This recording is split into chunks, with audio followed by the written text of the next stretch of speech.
you and him on it. He was like, that bitch finna drop. It never dropped. I was like, I was waiting, like I was anticipating that bitch. What happened, Boosie? So Mo had got a bag. We had got a bag from Empire. Oh. So Mo had to drop his project, you know. He had to drop his project. And we gotta do the business right. It's not like it used to be where we could just gotta do the business right. We about to get into some some. You know, you gotta give us something for Boosie and Mo3, huh? Yeah. Big facts. No, like real talk, like you gotta give us something, you know what I'm saying? So that's what we have with it right now. I was gonna drop it on Christmas, but you know what I'm saying, that was too close to when Mo just dropped. So I'm gonna let Mo ride first, then I'm gonna drop it.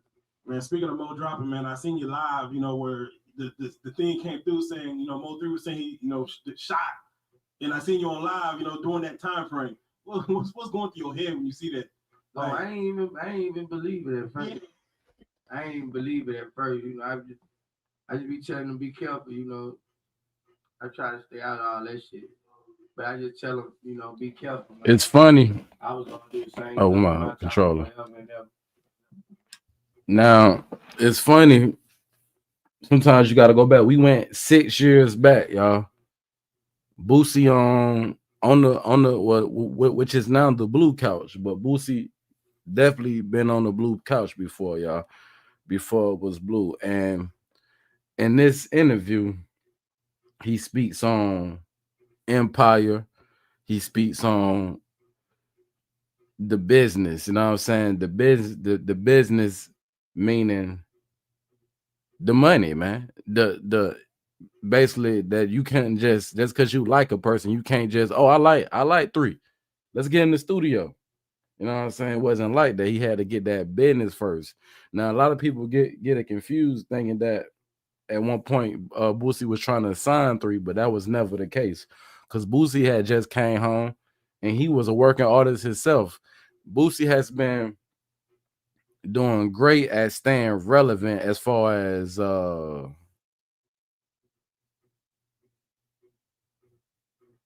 somebody older who actually came back into, you know, a lot of people say this rap game is a young people game. You know what I'm saying? You got to be young. Salute. We got Gemini in the building. Salute. So excuse me on my absence. The last 2 days I haven't been live. Well, yeah, I have been live, but I guess they ain't want to talk about what I was talking about. You know what I'm saying? Which in this live, we ain't gonna talk about none of that. We're gonna get to this content. So salute to everybody coming in. You know what I'm saying? We got a few things we're gonna get into. Let me see if this light make a difference real quick. See if the light make a difference. I'm really trying to get on the game, double task, and enjoy myself, man. Thank God it's Friday. Salute to everybody out there, man. I hope y'all having a blessed start to y'all weekend for sure.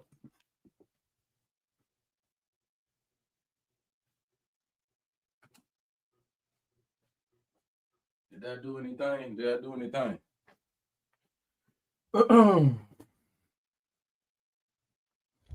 Did that help out?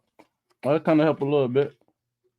All right, so I'm gonna do a few sound checks, and we're gonna get started.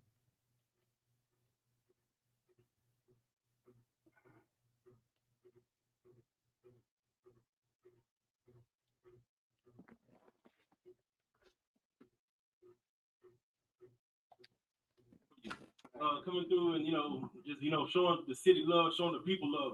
Have you ever thought about getting a big ass mansion out here? Matter of fact, when I was paroled from prison, I had put down on a big house. I can make it louder. What y'all think? But the situation ain't work with me and the girl out here, so which one of you Dallas? Which one of you Dallas motherfuckers fuck this up? But I love Dallas, man. Like I've been coming to Dallas since like 2002. It's 2020, damn. Man, some people say Dallas like. Let me see. What y'all think? Is it too loud? Could it be louder? Let me see. Dallas, all kind of wild shit they music. Like, what is it like as an artist from your perspective coming out of Dallas? You know what I'm saying? As far as getting money. Dallas like a hub. You know, there's a lot of people in Dallas.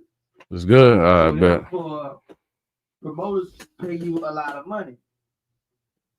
You know, it go on how big the city is too. You know, a lot of times, like Dallas, a lot of people come out to clubs.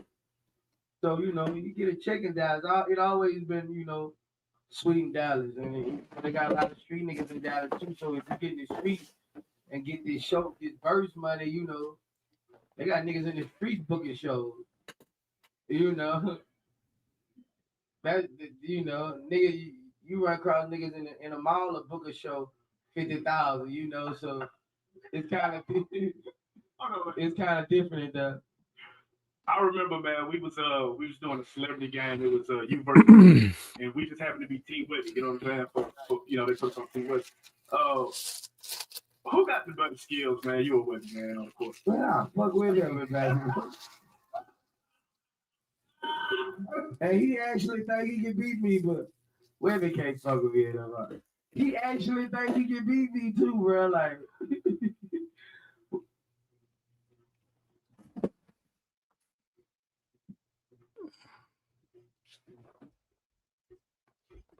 Salute everybody in the building, man. We about to skip up. It's time for that part of the show, man. Go on, grab a hookah, man.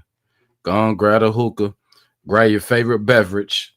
We about to get into some old content, man. Sometimes you got to go back to go forward. Now, today was Yella Bezzy pre-trial hearing. And I have a few updates, but I don't have nothing too crazy.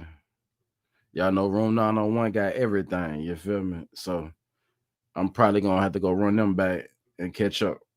So let's go right here. And I'll be right back. Let's go right here. The 3 things artists need to do. My mom still had a little money when I went in. I went in with like 700K cash. My mom still had a little money when I came home. But when I got in trouble with my merch shop, I spent like 200,000 something in one day just for lawyers. God damn. So you know, when I came home, I was down there broke. Now I remember Mo3 posting an album cover with you and him on it, and he was like, "That bitch finna drop." Yeah. And that bitch never dropped. I was like, I was waiting, like I was anticipating that bitch. What happened, Boosie? You know, Mo had got a bag. We had got a bag from Empire. Oh. So Mo had to drop his project, you know. He had to drop his project. And we gotta do the business right. It's not like it used to be where we could just put out shit. You know, it's business now. You know, you gotta give us something for Boosie and Mo3, huh? Yeah.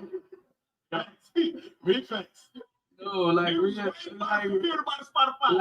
talk. Like you gotta give us something. You know what I'm saying? So that's what we had with it right now.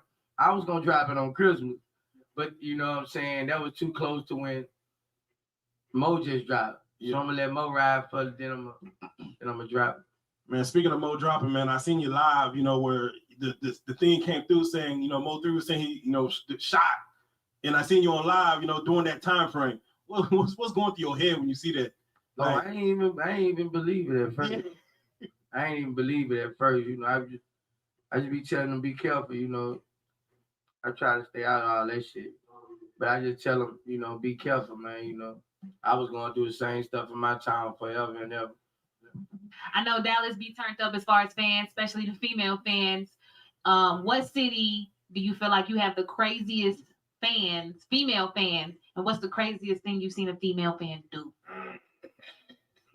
Ooh, that you can speak about. Uncensored here, you know what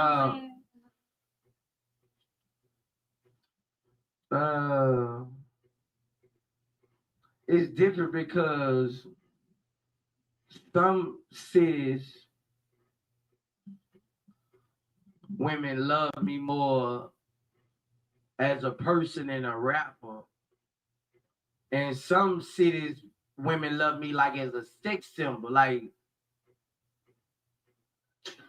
you know.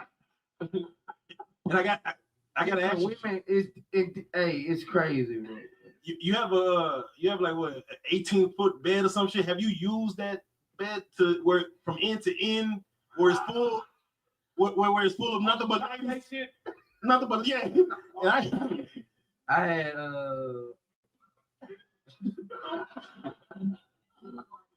yeah, I had 5 of them.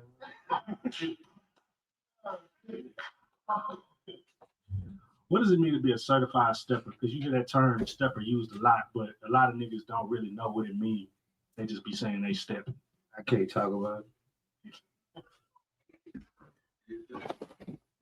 What's the difference between where you live now with Atlanta, with in Baton Rouge? Atlanta. Good answer. Boosie said, I can't talk about that. It's the music capital. I mean, Can't find niggas ain't hating on you. Niggas want to see you win. You go around the corner, you getting somebody video. You go around there, you getting somebody video. You know, it's just a whole different, just a new world. And if you want to be in hip hop, if you trying to take it far like that, this one of them places you need to be at. You trying to get connected with motherfuckers. It's just major love out there. I just got major love for Atlanta. How they accepted me into their city. It's a music capital, and, you know, we're a hustling capital, and I'm a hustler. And that's with anything. Once you get too big for a certain, Facts. because they're gonna make you stay there forever. They're gonna get you stuck. That's facts. Like Hollywood. So sometimes you gotta go to bigger shit. But that's where you came from. Me. Definitely. And I know you've had your fair share of, you know, private jets and, you know, been across the country. The situation with Juice WRLD, you know what I'm saying? Right. Where RIP Juice WRLD. Boosie ain't leaving alone. As far as moving that amount of weed and stuff like that. What is your thoughts on that for young artists coming up? Because there's more to the story that we don't know when you see that as an artist. Because you was young in the game like that. I was young like that. Yeah. I would have did the same thing, bro. You feel that's outside influences? Because he was. No, I'm just saying, you young, you 20 years old, like you getting a lot of money. You don't be thinking like that. All you gotta do is be getting full of that shit, man. We bringing this shit back. They don't fuck with private jet. You know what I'm saying? You have a nigga down for another $275,000. No nonsense. Salute. Hope all is well with you as well. Been in trouble. So I'm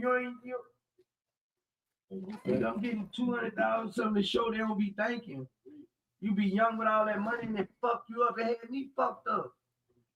Like, you don't be thinking, bro. You make mistakes. That's all. Man, what is the status on your record label? I know you had a couple artists you were pushing. You know what I mean?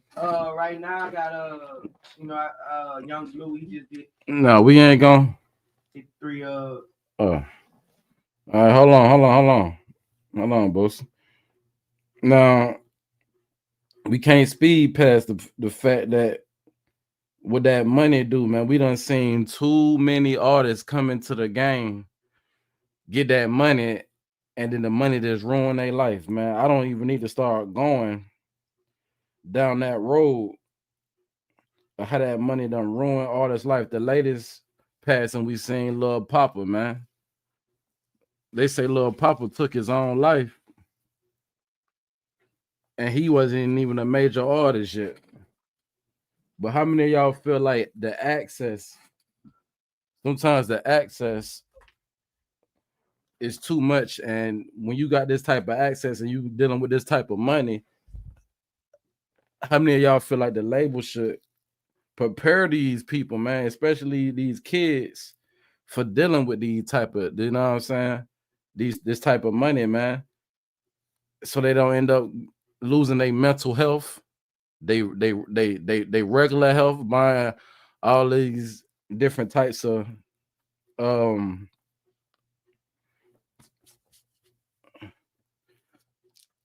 whether it's lean, drink, weed, or something harder drugs.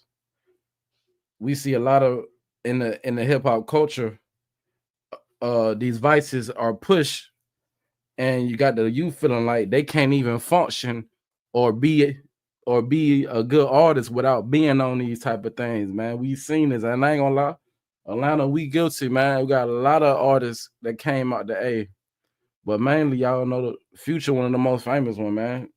Percocets, lean, drink, you know what I'm saying? Done got these kids on pharmaceutical drugs. Let's be honest. You know what I'm saying? When I was coming up, it was just a little weed. You had crack, you know what I'm saying? Things like that. But now we here. And let's be honest, if you give a addict hundreds of thousands of dollars and they have a habit, what do you think gonna happen next? Let's get to it. 3 gold records last year. Yeah, Young Blue, my artist. The Missing You record. Oh yeah, I know y'all. Whatever happened to old Blue? Yeah, we just steady spreading Coleon. I got Coleon. I got B Will still. Nah, for real, no nonsense. I got For the real. white kid, Blur. I got my son, my daughter making music. She killing it right now. And right now we into films hard. You know, I like I told you, I'm almost through my project. I just I started another project in January called Where's MJ about my son. Kind of like the Home Alone thing. Yeah. So I got my Where's, and I got another one. When is the Boosie podcast coming though? Because I feel like if out of any nigga, I would probably listen to you. Because you be wilding, bro. All right, family, I'll be right back. When it comes to your label, is it an open door? Do people have the opportunity to come to you and get signed? If so, what's the qualifications for somebody to get signed? Nah, it's just not good. It's just if I believe in you, I believe in you. You ain't gotta be black. You ain't gotta be hard. You ain't gotta be gay. If I think you can make me money, if I see money, I just signed Tycho Casino. Tycho Casino's from upstate New York. He's gonna be like the next Eminem. He's big time. You know what I'm saying? I just signed Jay the Gotti from Mobile. So it don't stop, bro. It just whatever I could take to get you a bag, you know. And it's all about the hit records. I don't want people thinking that you can go and get some money just because you're saying you raw, or you can rap, or you got street songs. They don't give a fuck about street songs when I'm trying to get you a deal. They give a fuck about hit records. They don't give a fuck who can rap the best. They don't give a fuck. They gonna give a fuck what song is the best song to play on the radio. So artists need to think about that. You know, and that might stop from people from going in the studio, wasting a lot of their studio time, money, just focusing on doing songs. Think about hit records. You know, that's what's gonna get you the money. Now you've been a real champion for the youth as far as like an OG. You mentored a lot of youth, and you always been very helpful as a lot of the young artists coming up. And you said you got to let young artists be young artists. What was the craziest shit you bought when you was coming up? What I bought? Yeah.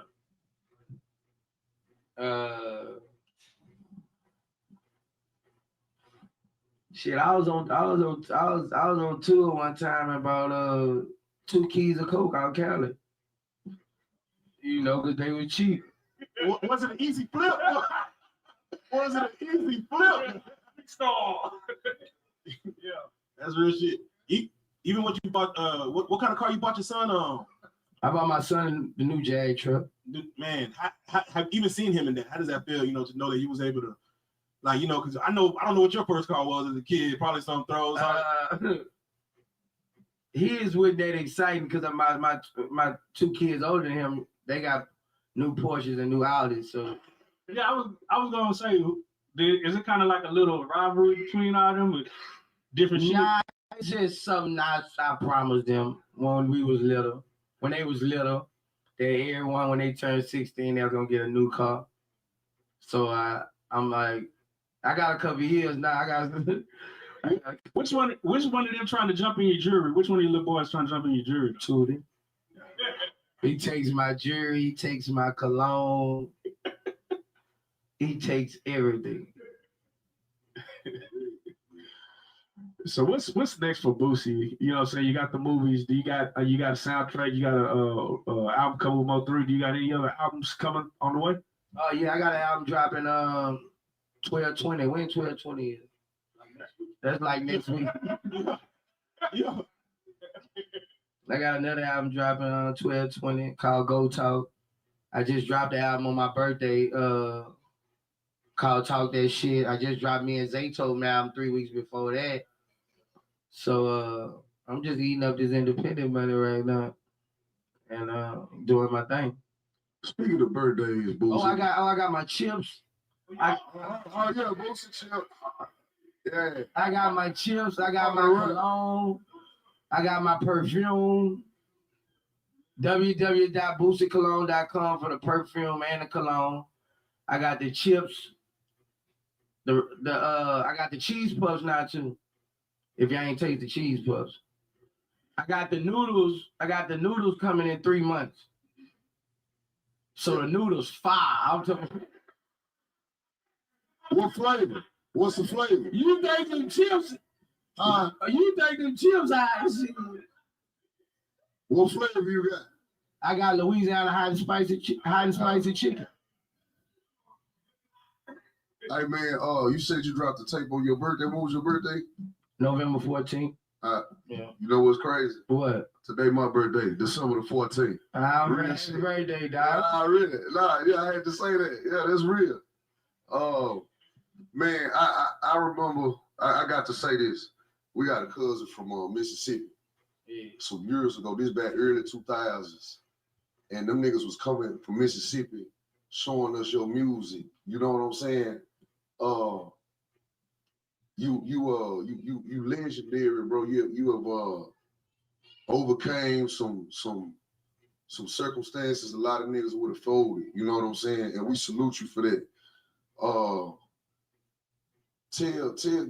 want you to just, tell any upcoming artist, man, that's been watching you or know about your success, what it mean to just stay real. Longevity. You know, so if you want longevity in the game, you gotta stay real. Because there's so many people waiting to expose your flaws. Itching to expose your flaws. And you're gonna always stand out because it's a fake industry. So, that's what keep me around, it keep me in my own lane. If I'm the only one, I ain't trying to do what everybody else doing, sound like everybody else doing. If I stay in my own lane, spitting real music, I got my own lane. Ain't too many people in that lane. Everybody in the other lane. Yeah. So it's best to be original. Original motherfucker gonna stick around. And you know what I'm saying? As long as you don't change, your fans shouldn't change on you. You know what I'm saying? But you gotta be originality a lot of times. You know what I'm saying? Because when that style leaves, you gone. Now, and I'm gonna still be here. Yeah, it went through every generation. When everybody was doing all that auto-tune shit. When everybody who left with the auto-tune, when auto-tune left, everybody. That was really just to get y'all. Yeah. All right, boom. This really why we here right here. Oh, my phone. All right. So we're gonna start over. So now we're gonna hear from a Dallas lawyer. Cause so far, like whatever happened, Mr. Lawton, to you, I thought allegedly, we ain't know for sure, but we thought allegedly you was gonna have Keywan White or some lawyer. You never said it, but we just thought you was gonna have Keywan White lawyer. We never seen that happen. And we done heard all type of opinions, but we never heard an opinion of an attorney. And it's been done. Let me see how old this is. This is very tough on this because this is 11 months. So it's relevant to what's going on now. Hence to why I think Yella Bezzy court hearing and bond, what will happen is the title. Now, a lot of us already seen Yella Bezzy bond hearing, not to be confused with Yella Bezzy pretrial hearing. We talking about his bond hearing. The bond hearing was live, it was aired, and a lot of people don't know, but I proved this on Madam O channel. That live was altered, y'all. We have the unaltered version over here at Sweet TV. That live stream was very important when it comes to the case. I feel like my mic too loud. What y'all think? Let me turn this mic down.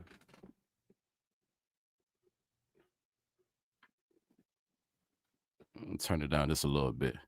Now, like I was saying, that live was very important when it comes to the case, because in that live we was getting a sneak peek of what the defense was coming with, because the DA office is the one who came up with the indictment.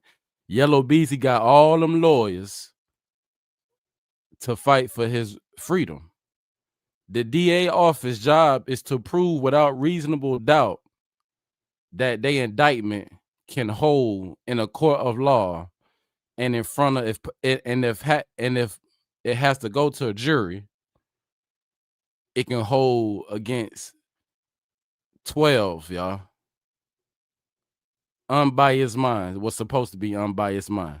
So it's very, very important when they make these indictments and they send it. Let's go over the process. If you want to put a case on somebody, you gotta go.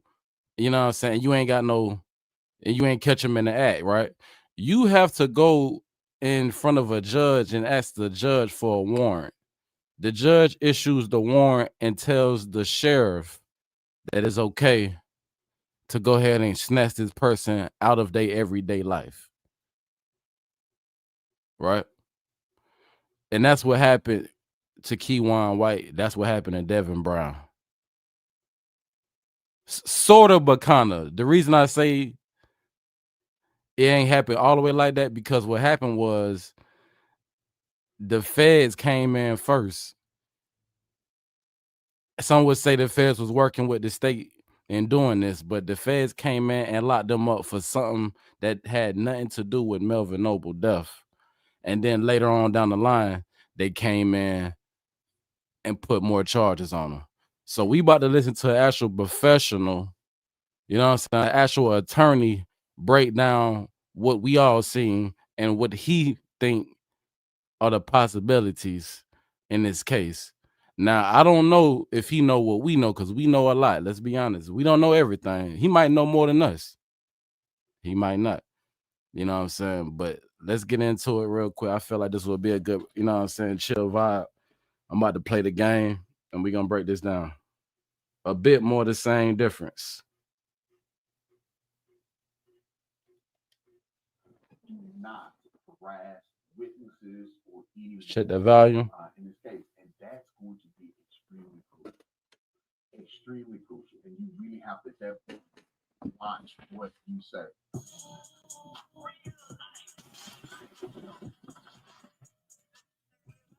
Shout out to Real Life, man, for this reaction. They can follow me on Tailor-Made Conversations on YouTube, Real Life Warrior, pretty much on everything else.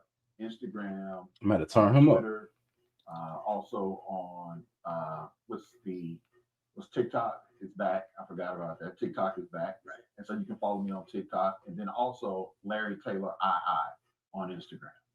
So we're back to do the update case on Yella Bezzy. So updated, he has been released from jail now. Can y'all hear? He's free. So With conditions. Right, with conditions. Ja, what it do, Ja? Go talk to you, ask you a couple questions about this. Now let's go. All right. Who do you think is the star witness? You know, that's interesting. That's real interesting because they said that it was a conversation about money in which Yella Bezzy was in the room at the time that this conversation was. All right, hold on, because that's important. Let's pipe it up. Let me turn the light back on. I want y'all to see.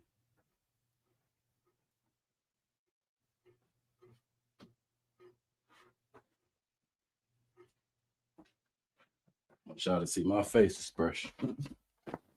Was that better?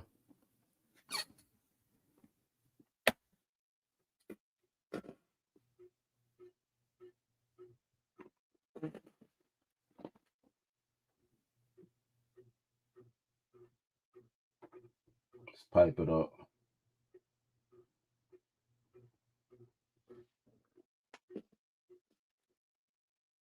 Do not harass witnesses or anyone in this case, and that's going to be extremely crucial.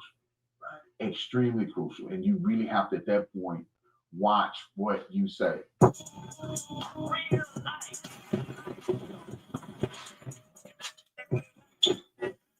Real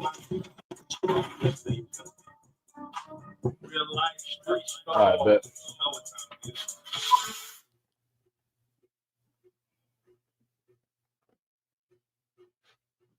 Real life street stars, man.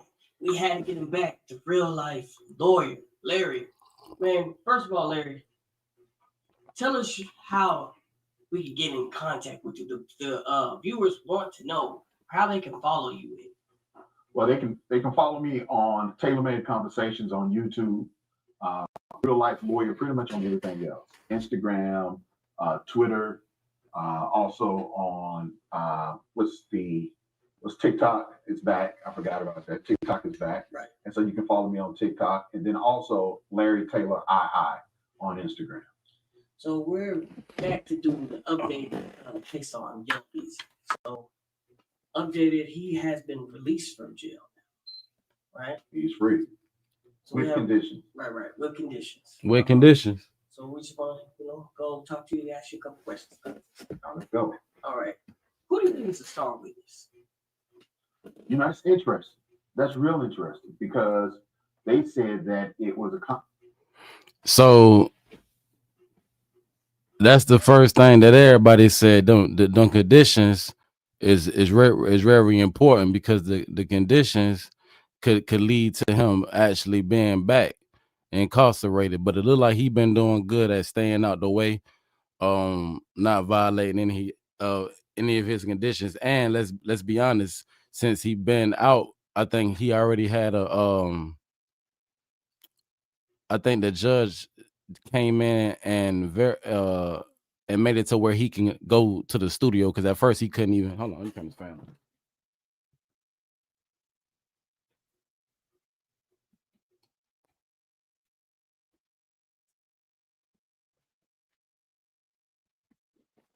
Yeah, so the judge made it to where he can go to the studio, you know what I'm saying, and work, you know what I'm saying, to make money. But I haven't heard no music. But maybe, hey, listen, if I was Yella Bezzy, man, I'd be writing it all down, man. You know what I'm saying? I know it's a lot on his mind, you know what I'm saying? People allegedly turning their back on him, you know what I'm saying? You know, he lost his mother. It's a lot. He can definitely be putting on wax, you know what I'm saying? So hopefully he in the booth working, just in case possibly if some type of way he beat this, he can have that music to come back and bounce back from. But let's get into what the professional had to say. Conversation about money in which Yella Bezzy was in the room at the time that this conversation went down. And so it could be almost anybody. I don't really know who's in this group, male or female. The question they're asking right now, who do you think the key witness is? But it was real vague. So it wasn't specific enough to say that the money was for a hit on Mo, but somehow the two are connected. Right. Do you think that the shooter is snitching on him? Do you think that's what it is? You know what? It really didn't sound like that. Because I mean, listen, if I'm the shooter and I'm calling asking about money, right? And the person who is evidently this witness that the state has was with Yellow or in the room, in one of the rooms, it doesn't sound, if they made it seem like they said it, they overheard the conversation, not that they were part of the conversation. The shooter is not going to be a bystander in the conversation. They want their money, right? So I don't. Now let's talk about that. He said the shooter want their money.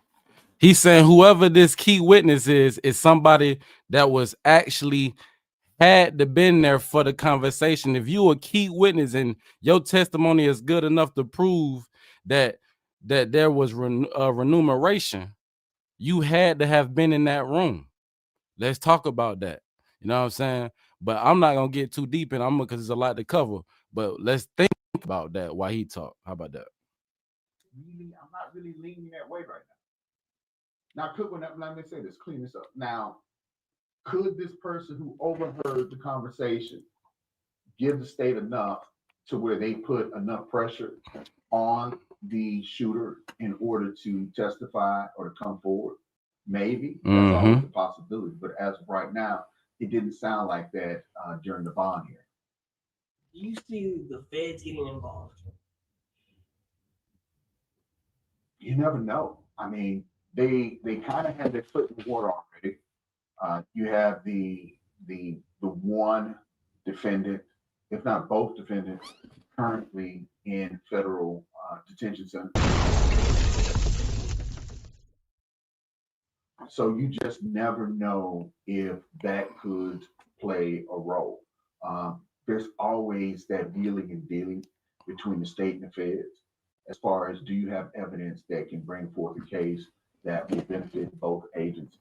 Or do you have enough information that will benefit this agency and be awarded benefits for either time or in consideration of your current case? Is there any way that you think that they could be building like RICO or anything? Is that something that could be happening? I'm pretty sure they are. I mean, just the sheer fact that a telephone conversation. Told y'all. Let's talk about that. Activities. Let's talk about that. The RICO, we already know they building the RICO because the RICOs is. But here's the thing about the RICO, right? The first RICO we heard about allegedly is the GRC RICO. Could there be more RICOs? Absolutely. Now, let's talk more about who this key person could be, because they mentioned, the question was asked, well, who do y'all think the key witness is? The key witness, just like the attorney said, has to be somebody that was in the room or on the phone, however it go. Now they saying, and we done broke it down already, GRC, PMG, you know what I'm saying? Why is Yella Bezzy looking into Jose Bodega phone records? Why is he having his attorneys take a closer look at Bodega?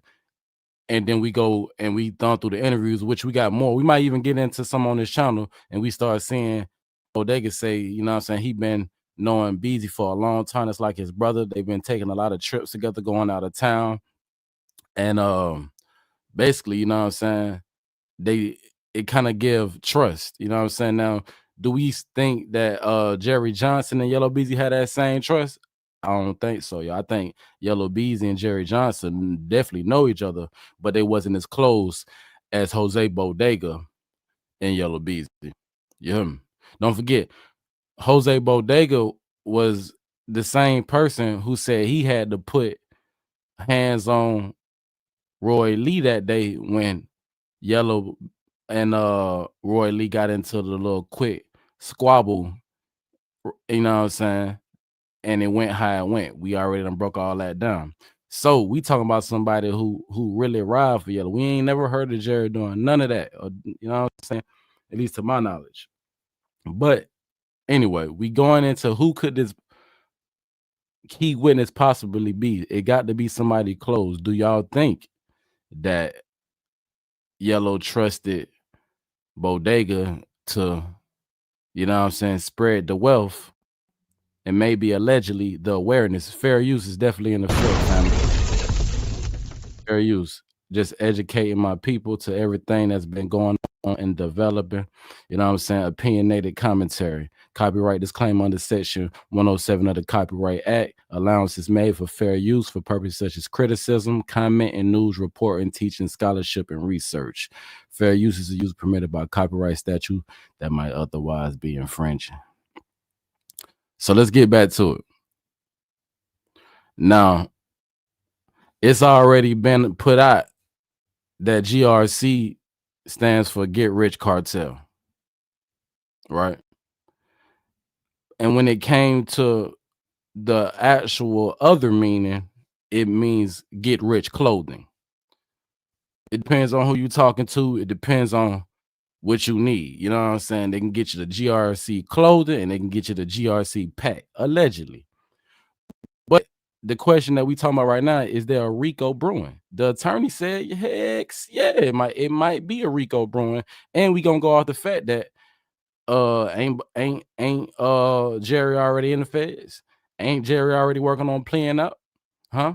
Now we gotta ask ourselves, key witness and who's not indicted on this case, which was mentioned. If you are mentioned in this case, like Jose Bodega is being mentioned, it's interesting that they don't have nothing on Bodega, or do they? It's very important that you realize when Keywan talk about Bodega, he don't put no respect on his name. And Keywan is definitely one of them GRC youngins, hence to why he had the GRC chain on in the video, and that he also referred to Jose Bodega as his big homie. And it didn't help that Bodega then did all these interviews saying that he's CEO and GRC is his label. But when we took a deeper look into the label, we figured out that, well, damn, where the label at? All we see is traps. So did GRC mess up the game? And you know what I'm saying, they basically allegedly didn't have their business right, and they was making too much money, and they got on the, you know what I'm saying, on people's radar, man. You just never know how these things go. Because if you are a label, then I'm guessing you have artists. What would be the artists on the GRC label? We will have to ask ourselves that question. Do they have any music or anything to show for being signed? But let's get back into it, y'all. We talking now around the bond hearing of Yella Bezzy and the different situations that could possibly come up in this trial. Let's go. Is basically serving it up right now for a RICO. Do you think Yella Bezzy knew this was coming? Is there any way he could have got tipped off that he was going to be arrested, or do you think that he knew that? I mean, I'll be honest with you. Not even just committing a crime. Anytime anybody does anything that they think they shouldn't, they always have that feeling in the back of their mind that somehow it's going to come to light. Right. And when you commit murder or murder for hire, I mean, that has to be constantly on the back. Right.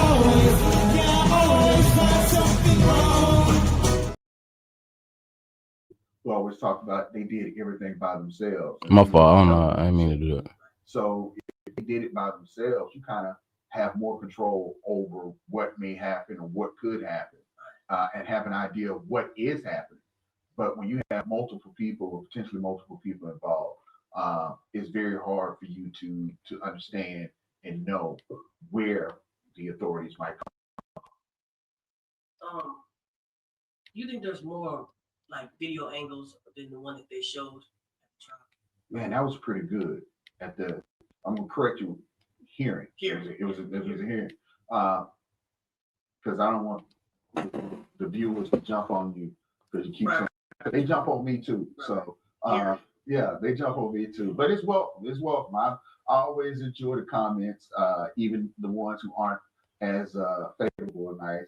It gives me a chuckle. And so I just thank people for watching. But as far as that's concerned, um, man, it's interesting. That hearing was a real interesting hearing.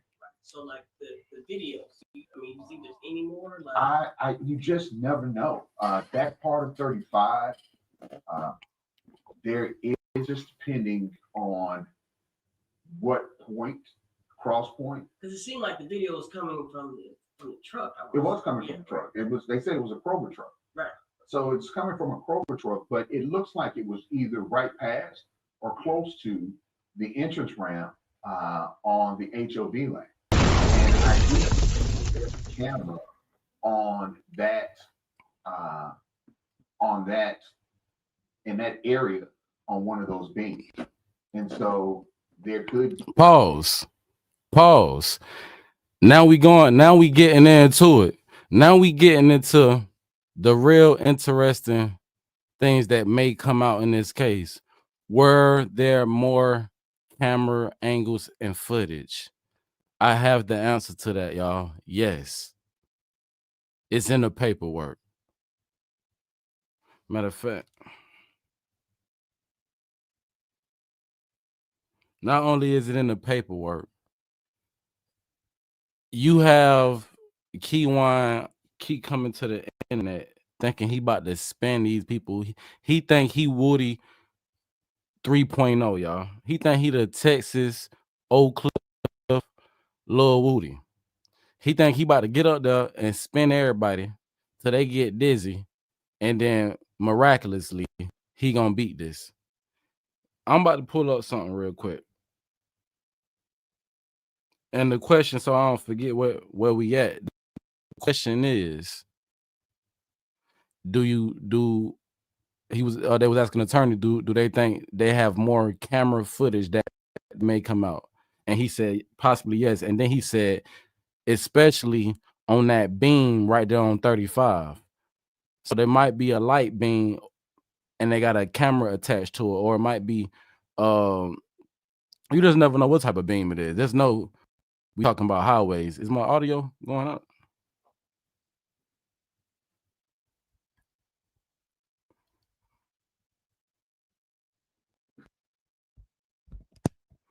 See if that works. So let me pull something up for y'all. I'm gonna be very specific. Make sure I get this part right. Okay. All right. So listen. Oh, this is the property. I got a property page, right? Prosecution report. Capers homicide unit, y'all. All right. And it's a list and description of property from 1 to 12. Check this out. Number 1, cause of death and autopsy report. All right. Number 2, body camera video from ag assault. Body cam, y'all. I don't know. That might be just the officer body cam from the scenes, but for some reason, it made it into the report. Why is that important? I cannot tell y'all that. I don't know. Number 3, bullet fragments from passer by vehicle struck gunfire was tagged, y'all.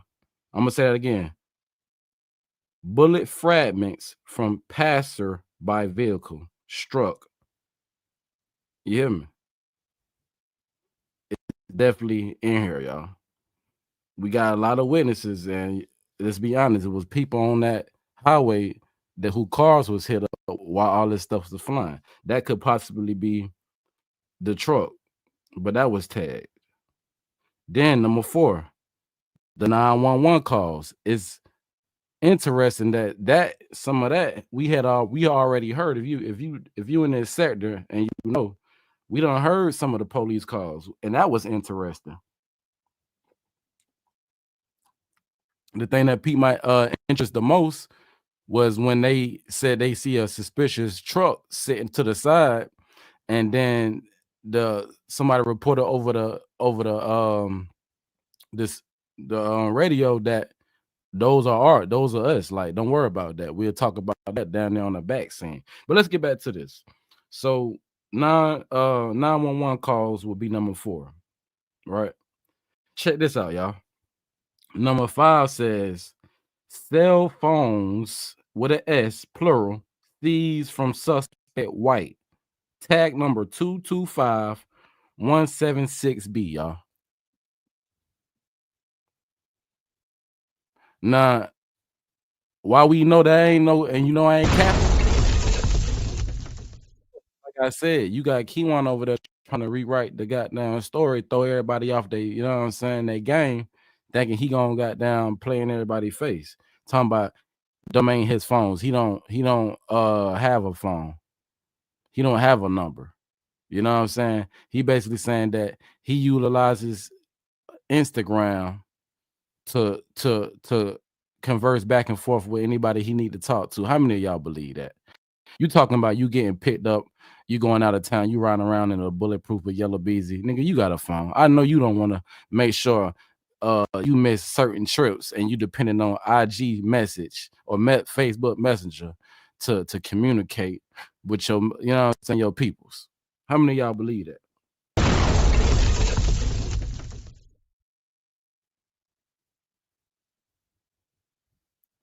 So number 5 is very important. Cell phone seized from suspect, plural. The cell phone is important because, and we're going to get back to this, but the cell phone is important because it's the cell phone that they tracking. They ain't got no goddamn chip in him, to my knowledge. I don't think they got his body chip. The chip was in the cell phones, plural, that he got caught with, and it's right here. It's right here, y'all, in the property, y'all. They got that. Let's get to number 6. Number 6 is plaintiff miscellaneous jury was tagged. That's 26358B. Huh? But we already knew that right there. Hold on, let me see something. Damn, sound. My sounding crazy.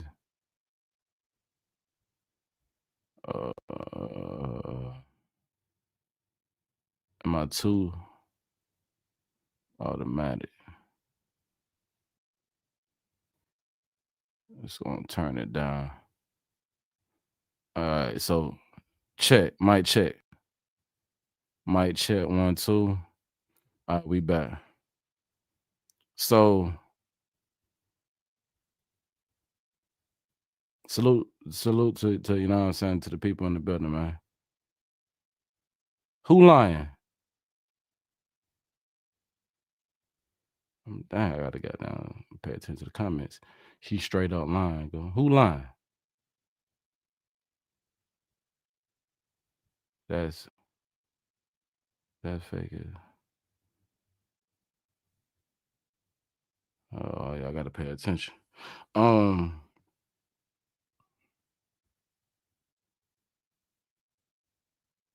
Here's another one. That y'all gotta know. That's very important. So that's why I don't even, I listen because he definitely, like I said, he been trying to talk across the wire and communicate with his co-defendants. You know what I'm saying? Saying this and saying that, trying to get their story together for trial. But we reading from the goddamn, man. You can't make this up, family. Like, hold on.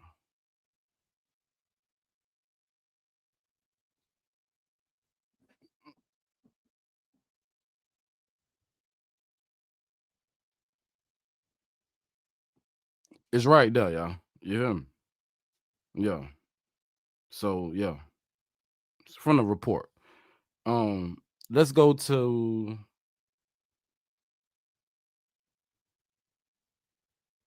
Okay, we said that the jury. So let's go to number 7.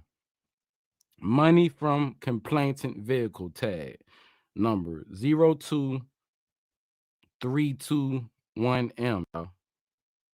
But we already knew that.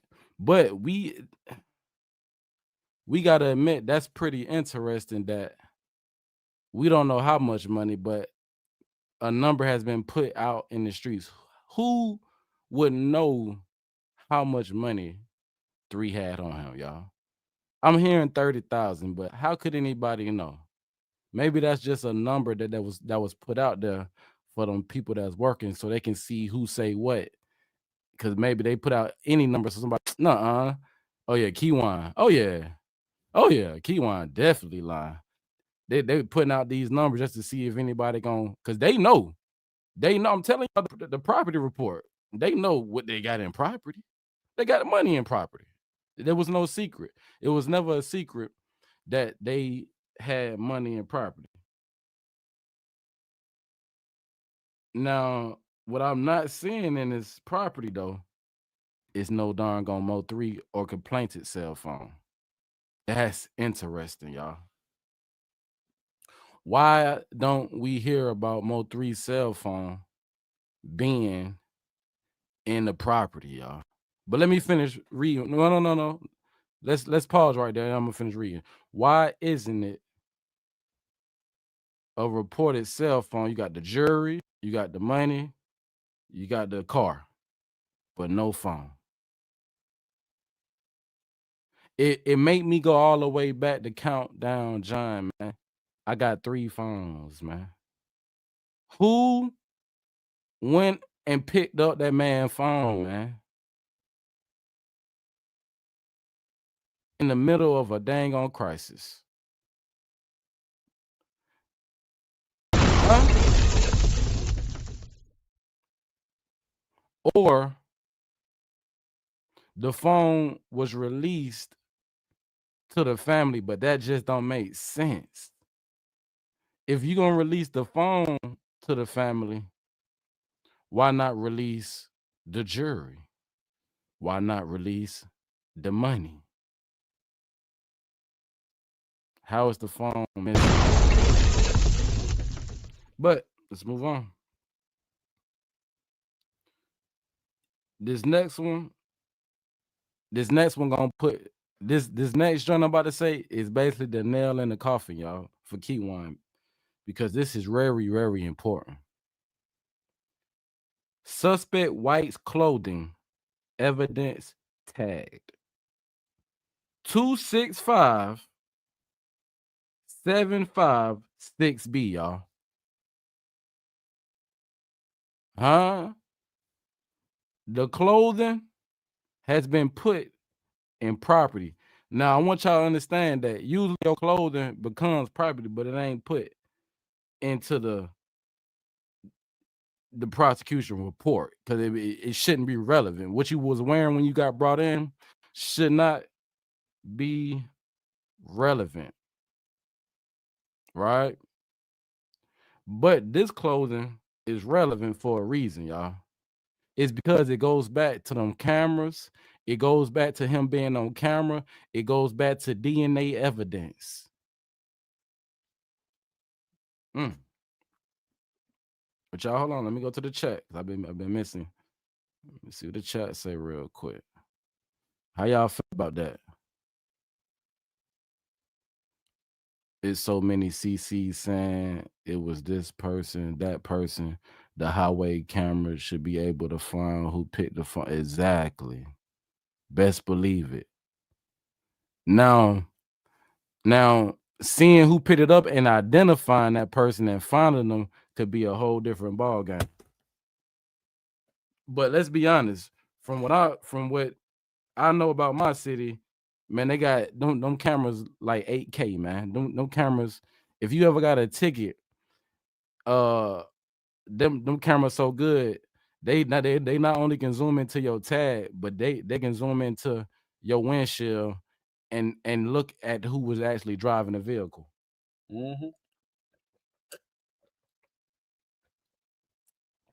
True story. So suspect white clothing is in evidence, y'all. His clothes is in evidence. So it's a reason. Now this next joint is another one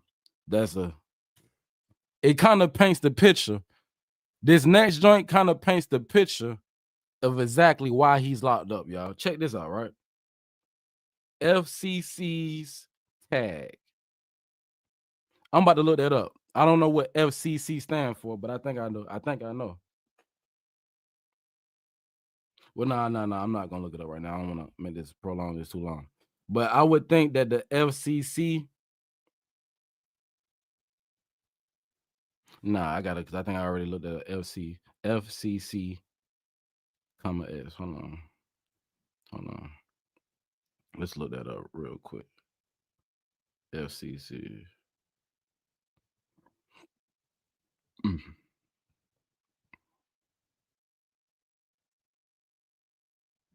I'm gonna type it the same way they got it.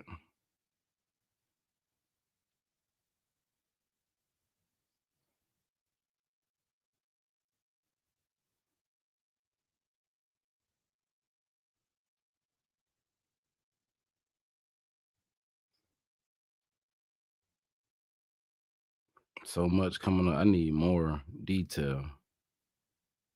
Federal Communication Commission. No, that can't be it.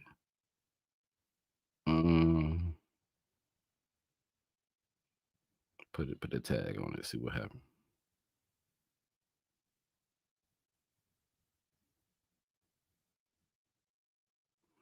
Oh, is a mandatory unique identifier required for wireless devices in the U.S. Huh? Found it. Hold up. Indicates electronic device complies with federal. Oh, yeah, you got it right here. But look, I done found another one. It's regular. Basically, long story short, you got to have this, y'all. It's required. It's how they gonna track you. Unique identifier, y'all. You use your brain. And here's the bullet. Here's the key things you need to know about it. Identification is a unique code assigned to device to identify the manufacturer and a specific product. You hear me?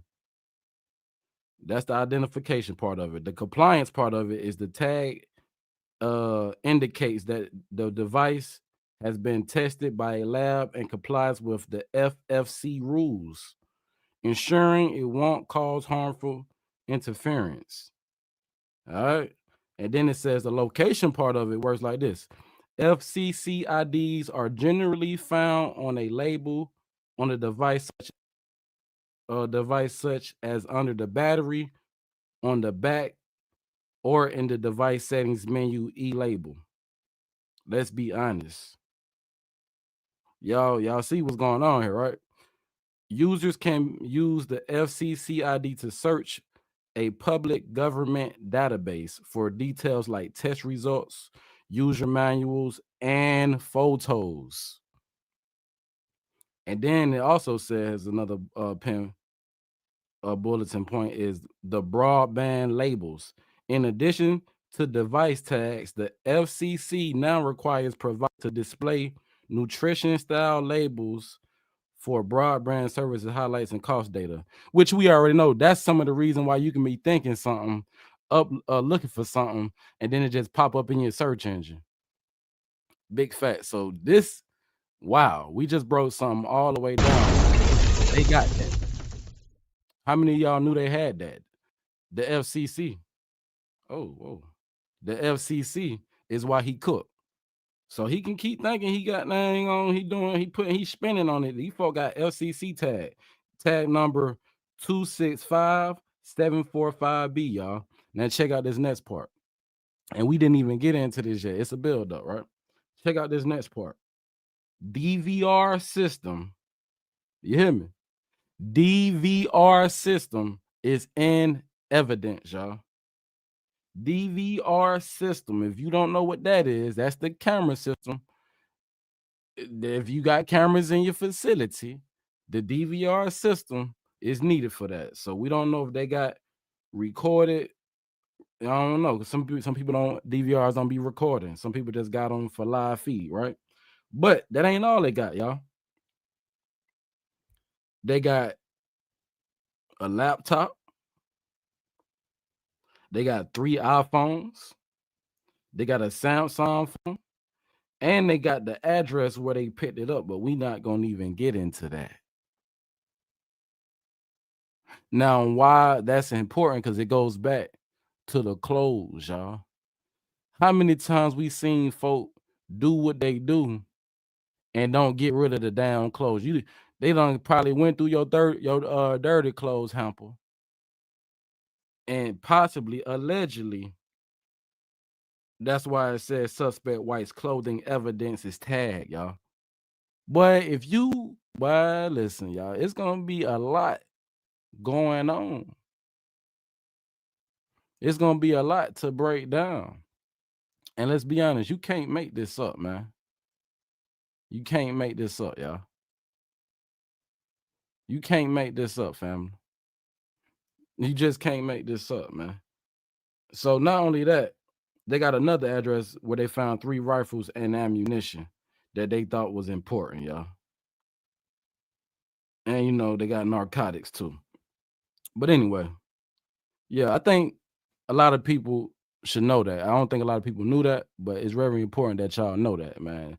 When this man over there running plays after play after play, that, you know what I'm saying, they got evidence, bro. There's a reason why they got you know what I'm saying? And it's probably a reason why they ain't trying to get the deal, because you already had your chance. But you came on here and said you had a chance to tell, and you ain't want to take your chance. So it seemed like some of your co-defendants, they went ahead and took the deal, man. And it's falling on you. But let's get back to what we was on. Let's get back into it.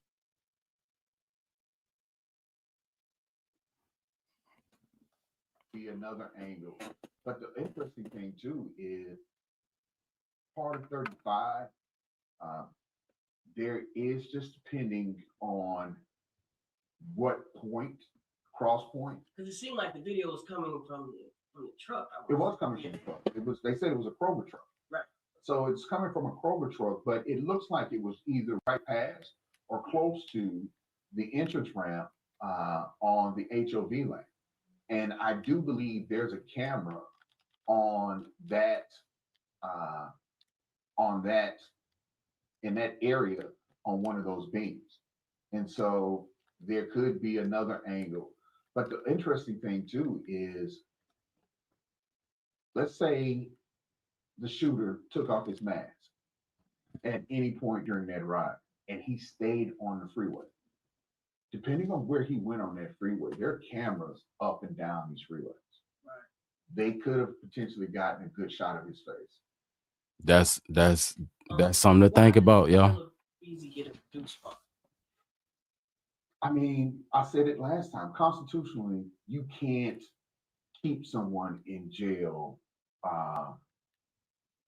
You can't prejudice someone by a lack of funds and setting funds or setting a bond outside of what they can pay.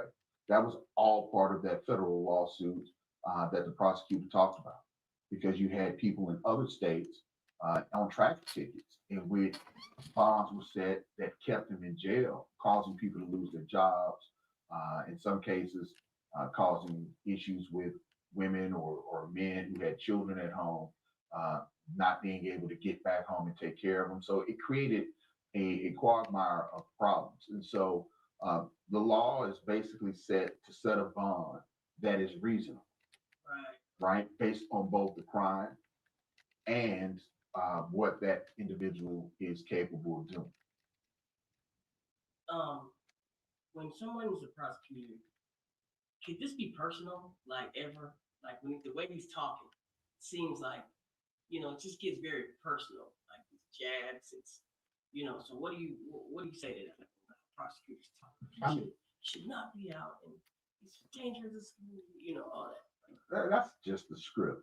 That's just the script. So that's just the script. Prosecutors can't say that. Because in order to keep someone behind bars and keep the bond high, you have to demonstrate that they're a danger to society, that they have the means to pay this bond, and that they're a flight risk. And those are all the things that the prosecutor tried to lay out. He tried to say because Beezy is known throughout the nation that he has ties that can help him maneuver and move around, possibly undetected. He also has the monies in order to pay people to help him move around so that he is not able to be detected. And so all of those things, and because Right. it's an ongoing, allegedly an ongoing feud between two different camps, that him being out on the street poses a danger. And more than the last part of that is kind of what the judge at the very end cautioned him of. Do not harass witnesses or anyone in this case. And that's going to be extremely crucial. Extremely crucial. And you really have to, at that point, watch what you say. And so for those who are watching, let's just say And you know what? It's crazy. It's crazy he say that because he said, oh, hold man, I on. think so and so did this and so. It's crazy he say that because both sides, and now that we know they actually been looking at both sides, is that why Rainwater was saying on what was that saying panel that HSM is over, ain't no more HSM. They want to make sure ain't no more HSM because allegedly if HSM is anybody claiming that is under investigation. Let's just be honest. Allegedly. That's why they saying it ain't no more HSM because the other side to this would be HSM. Let's be honest, y'all. So HSM, you know what I'm saying? Y'all know who there's only a few people still rocking them HSM chains and still holding it down. So the only thing they got to do at this point is just make sure they ain't, you know what I'm saying, doing nothing out the way that would make HSM be play into the hands of what if HSM was under investigation, is under investigation, that they can't prove anything further than what they already trying to prove. Because we ain't gonna sit here and speed past the fact that there is two sides, y'all. And one of them sides possibly could be HSM versus I want to say GRC slash PMG. Cause don't forget, Yellow ain't GRC. Yellow is PMG. But GRC is definitely Bodega, man. But let's get back into it. So it's doing this, and you know, my attorneys got to find out. Well, this person is a hothead, and what does he do? You know, Call that nigga Yellow, yeah, not Yellow. next day he goes out Yellow. there or talking to and doing things that could potentially hurt Beezy. And so you have to be very cautious. At this point, he's going to have to be very, and I said this before, he's going to have to be very cautious about who he talks to about his case, and really shouldn't be talking to anyone, but he should, other than his attorney, but he's going to have to be very careful about that at this point because someone else's actions could very well put him back behind bars.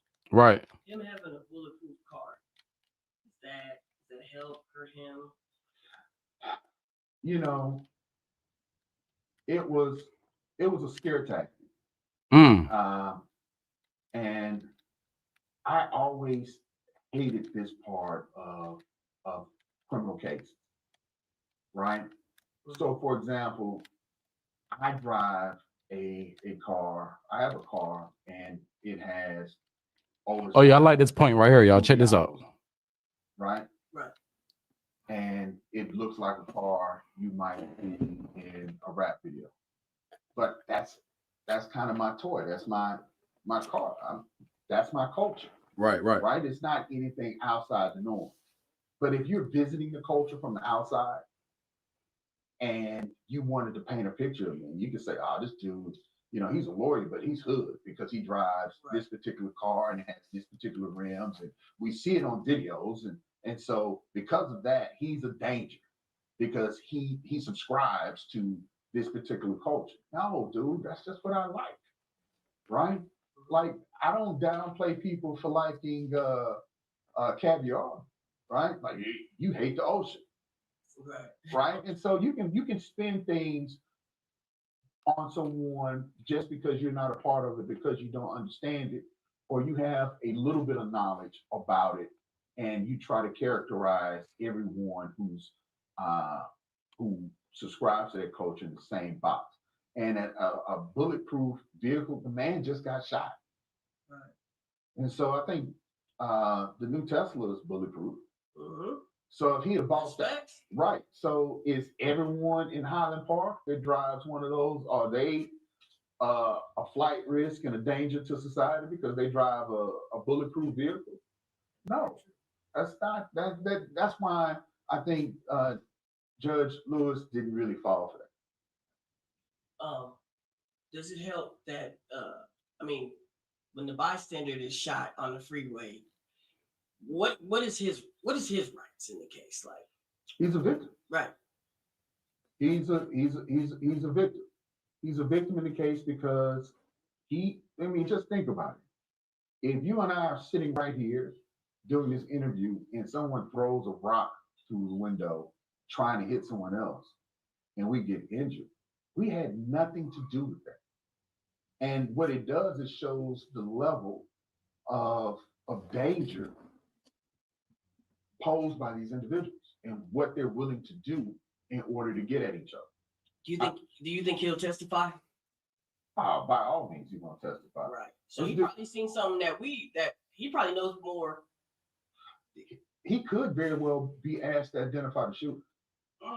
He could very well be asked to do that. And so, I mean, this guy, they said he was a neurosurgeon. And so that's someone highly educated, someone who pays attention to detail. So that person He ain't lying. very much going to be someone I believe will end up testifying. With that being said, because that was my follow-up question, they said that he's a neurosurgeon. Mm-hmm. Does that also play a role if it affected his ability to work, his Oh. standing in the community? By all Anything means. By all means. Anytime that you do anything that harms someone, that has a permanent effect, it goes to basically, how should I say it, makes that particular crime or makes that particular issue more grave. So say, for example, you and I get into a car wreck. I'm gonna say you hit me because I want to get paid. But at the same time, you hit me and I'm fine. I get out the car, I might have some soft tissue damage, and with a little treatment, pain meds, in a couple of months, I'm fine. But if I lose a limb, a jury's going to see that different, right? Someone who's able to walk away and someone now who has to have a prosthetic is viewed very differently.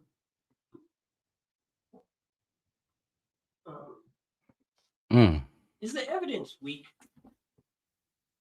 I think so right now. According to what we just went over, did that sound weak to y'all? A grand jury referral.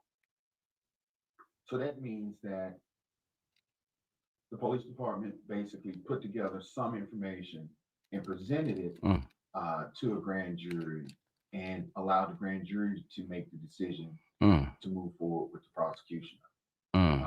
And it's one of the things that is done to kind of cover law enforcement in the sense that, hey, we're not going to make the call on this. We're going to let the citizens make the call on this. That is always the fact that if you're a police officer or you're in law enforcement and you bring something to the average citizen saying we believe or it could have been a crime committed, the average person is probably going to say a crime was committed, because if it wasn't, you wouldn't have brought it to me. And it's really hard to explain to a lay person that this is just something that we're bringing to you for you to make the decision. We're not saying it is or it isn't, versus them actually taking something to the grand jury, seeking an indictment. They have what they call that PC affidavit, probable cause affidavit, that they talked about, that they had in the other two cases, in the other two shooters cases, but they didn't have one for Beasley. And so that was something that was interesting as well. And that's one of the reasons why I think the judge did what she did. Right. And that's why it's good to hear from an attorney. I ain't never thought about it like that. What did that do for I think that was a baller move. Number one, she was well spoken and she was very gangster. She wouldn't let the prosecutor twist her words. They talking about G-Ma. But more importantly, let's be honest. They just asked a real important question. Don't forget now. This is attorney reaction to the Yella Bezzy bond hearing, and I told you it was jam packed. It was a lot in that. It was a lot of information packed in that was very important. But just like he just answered the question that a lot of people on the internet been asking. Oh, is Yella gonna beat this? Is Yella gonna beat this as far as there's not enough evidence? Well, he just made a good point, because basically what he's saying is they doing all this to protect the officers, y'all, because they got to do it, because at the end of the day, somebody did lose their life. How many of y'all feel like, you know what I'm saying, they don't care about these young black males, these I ain't gonna say call them wannabe rappers, but that's how they look at it. They just want to be rappers. They just want an easy way to make money. They don't really deserve it, and all this, and that they just doing this to protect themselves. And that not only are they doing this to protect themselves, we talk about the government, we talk about the police department. Not only are they doing this to protect themselves, they're putting it in front of regular people who don't. What he's basically saying, these people who they putting this under, they don't even fully understand.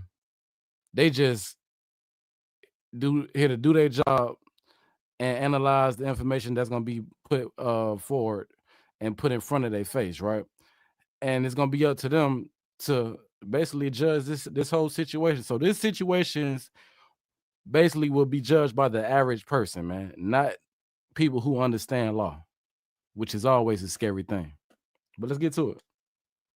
you think about it, Judge Lewis is a retired judge who served on the bench in Dallas County for years. And so you bring in someone, a clerk, who most likely has been known or is known in that court, and who may have known, or Judge Lewis may have known of, and may had a great reputation. A woman who came to work, a woman who's God-fearing, a woman who didn't get in trouble. And so when you take that into account, that basically screamed that if this woman is involved, that she's going to help keep her grandson in check and monitor the situation, because she understands that if he gets out of line, what could happen to him. So in criminal defense, No, we can't skip. Hold on. A lot of times I'm gonna let him finish. I'm gonna be real quick. He about to explain why her being who she is to the court and to her grandson, that the judge understood that you better tell this boy, this young black man, that if he don't take this serious, this could go real bad for him. Because they can do what they do, but they can't do it all by themselves, y'all. They can't do it all by themselves. Then let him break it down. Let's get to it. This is good. Not even just the evidence. It's the people involved. It's, who are your handlers? If you have someone that a judge knows, hey, look, this attorney's been in front of handlers 1,000 times. Jump bonds, they never had a client that violated, they didn't have a client that do this. So consequently, when this attorney comes into court and asks for something, a judge can basically rubber stamp it with approval, because he has a history with this individual that validates what they're saying. So young attorneys, look, people, they stop watching them TV shows, man. Like Suits and all that other stuff, and people be talking slick and doing stuff under the cover. Right. You get away with that for a while, but once your reputation gets out, right, it's a bad reputation. It harms both you and your client. If you have a great reputation, it works in your benefit. So let's talk about the judge. What are we dealing with here? Judge Lewis is a very no-nonsense judge. These rulings are going to be tough. So the defense attorney, Toby, is a long-standing defense attorney here in Dallas. And I heard about Toby. Who knows how to navigate the system, but it's going to be Hold on. tough on this. And that's why I wanted to break that down the attorney language, because it's all about navigating the system. You're gonna need in a case like this, you definitely gonna need somebody who can navigate. Now, when they turn on their GPS navigation, it took us in the direction of a Jose Bodega. Pay attention. Let's get to it. Because it's murder and it's guns involved, and you got a neurosurgeon that was injured. And so Judge Lewis is going to be paying attention very closely to this case. Excuse me. And so at this point, it's going to be imperative that the defense really jumps on any new evidence that comes forward, or tries to minimize it, because if it gets to the point where it looks bad, they're going to have a hard time controlling and winning these rulings and hearings to benefit Beasley. Will this be televised, this trial? I believe so. I mean, they've already televised this portion of it, so I'm pretty sure that the remainder of it will be televised. I will say that it was very scary when Grandma read out the telephone number. Yeah. Ooh! Oh my God! Oh my God! Now, y'all do remember? I don't know if a lot of y'all was here at the beginning of this live. I said, "Hey man, there's a portion of this of that court hearing that was edited." You know what I'm saying? We got the whole thing. Now, not only was a telephone number edited, but what had to do with that number, because I told y'all and I showed y'all, I think that telephone number has a very, very important point inside of this case, man. Now, I don't know what he about to say, but I will say in Sin voice, man, this is good.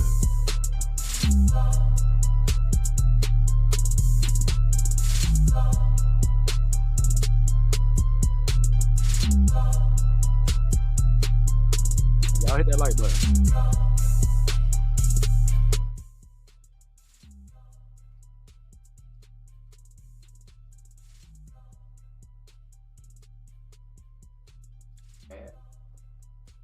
They're going to have a hard time controlling and winning these rulings and hearings to benefit Beasley. Will this be televised, this trial? I believe so. I mean, they've already televised this portion of it, so I'm pretty sure that the remainder of it will be televised. I will say that it was very scary when Grandma read out that telephone number. Yeah. When Grandma read out that telephone number, because there's so much that can happen with a telephone number, and we don't know who that is attached to. Right. They should have beat that part out. I know it's live, so opinion, but. Well, the defense attorney eventually got a handle on it and basically said, "Hey, write it down. Right. You know, don't say it and put it on the record." And so, even though I believe the defense ended up getting the judge to rule on striking the telephone number from the record, That damn light too. I gotta turn that light off. It's too hot. I can't help it. I got to. Why did Yella Bezzy not take the affidavit serious? See, man, that's one of the things I always have a concern. And I think we talked about this the first time I came home, about your demeanor and your appearance in front of a judge and what you should wear in front of a judge. We talked about that. Your demeanor in front of a judge and what you wear. I mean, some judges are very acute or very sensitive to the movements from defendants during certain parts of a hearing or a trial. So the puckering of the lips, the rolling of an eye, the looking away, all of that is paid attention, because if people are saying something that doesn't bother you, then you don't flinch. Right. And I think it was something you were supposed to write down or something. No, they were talking about the accounts. And I think what watch this. Me reading what she read from him and what she was telegraphing is that when they start talking about 500, 200,000, 500 in savings, 200 in checking, he might have made the face like that ain't what I really have. I got more than that. And Okay. she might have taken it as that. And that's one of the reasons why she stated that she didn't go lower than the 750,000. Right. So in his case, how is this emotion should have been? Because say That makes you know, sense. if I'm Yella Bezzy and I feel like, though I'm innocent, I might want to get upset. Like I might feel a certain type of way when the prosecutor is saying all these crazy things to me. So why? Like, how are you supposed to be in that situation? Stone face. That is, and this is just, I want to give away all my tactics. But if it's something that you feel like you just absolutely are about to make a face, I'll tell my client to lean over and act like they're telling me something in my ear. That way they can get through the whole facial expression part of it and turn back around, because nobody's going to penalize you for talking to your attorney, right? You've seen it. Witnesses up there, and then the client goes, right? Kind of get. I never knew that. I never heard of that. That's crazy. I tried a case once in which I felt like I was killing it. And this is when I learned this lesson. The bailiff came up to me during the break and was like, "Hey man, your client killing you." I said, "What you mean?" He said, "Every time the officers say anything, he back there making noises, going head dropping back." And so judges and juries pay attention to your body language. Right. Sit there, hands on, eyes forward, looking attentive, and just shit. Then why am I Melly? That nigga got down diamond grilling the whole trial, smiling, laughing. At that point, he looked like what his grandma said, church boy. That's what they was going for, church boy. Okay. So how could he afford the star lawyer? He has the guy that got off. That's a good question, man. Because of this is a murder for hire or capital murder case, I know his attorney is one of those attorneys who is appointed to these cases. And because it is such a high level case, the courts might have saw fit to appoint this attorney to him. Because if he was retained, I'm pretty sure the state would have used that during this bond hearing. And so a lot of times you can get lucky. Right. You can get lucky and have a court-appointed attorney. But this high level of a court-appointed attorney, that can happen sometimes. Yeah. I mean, it was funny. Back when I did more criminal work, and back when I did appointments, I don't do appointments. I was doing appointments. I had a court appointed a guy to me, and he was complaining. He was on jail chain, and so he was complaining that he didn't want any court appointed attorney. There was another guy, but he ain't had no money. The back with him, and he was like, "Man, shut your mouth, because if you was free, you couldn't afford him, and because you got him, you in good shape." And so, it just depends. There are a lot of really good. I ain't gonna say that. That's not true. I haven't lied to you guys yet. I'm not gonna start lying now.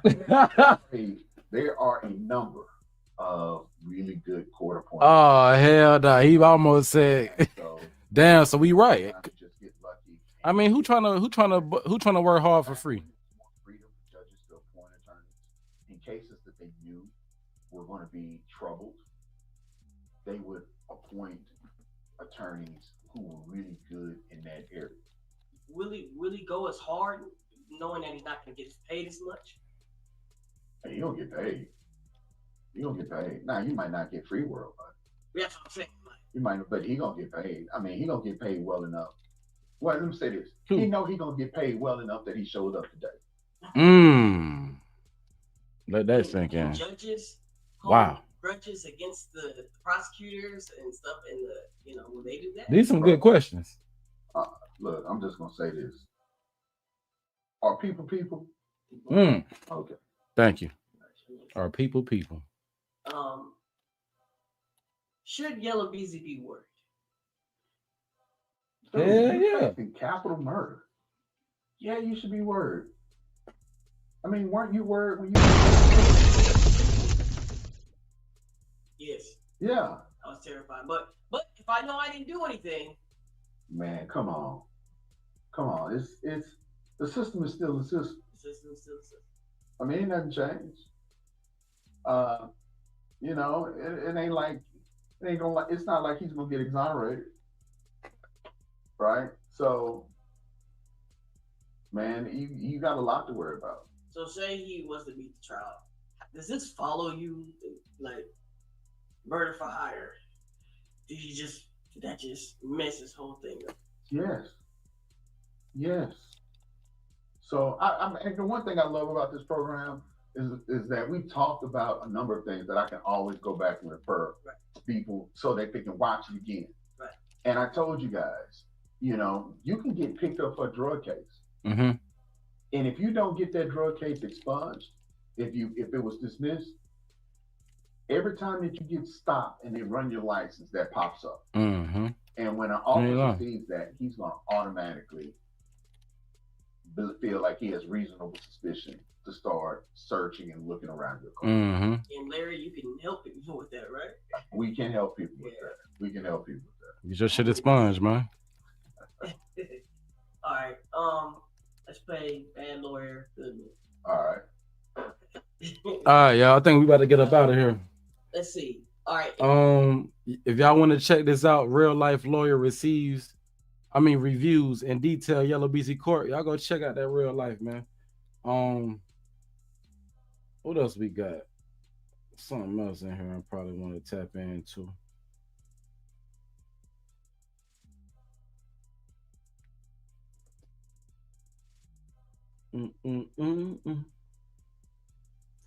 Let's talk about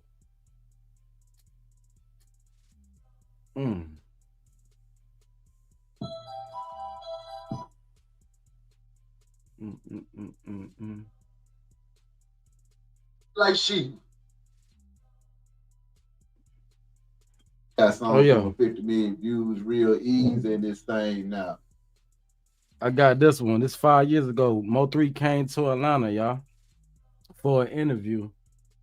You got Drip Drop all the way right here in the back with a tracksuit on, with his hand crossed around his chest.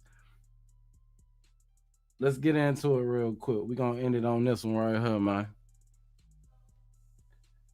But, hey, let's be honest. We just got some good substance up out of that last joint. If you didn't already, do me a favor, hit that like button. If you're new to the channel, go ahead and subscribe. It's Sweet TV, in the streets with it TV, man. Content after content. Appreciate y'all, man, for hitting that like button and viewing with it. Let's get it. It's Sweet. In the streets with it. These YouTube streets. Let's build it. Content after content. We on the block. Lego. And as a daily reminder, hit that like and subscribe so you can get the vibes, you know it, and notified every time. Let ride. It's Sweet. It's Sweet TV.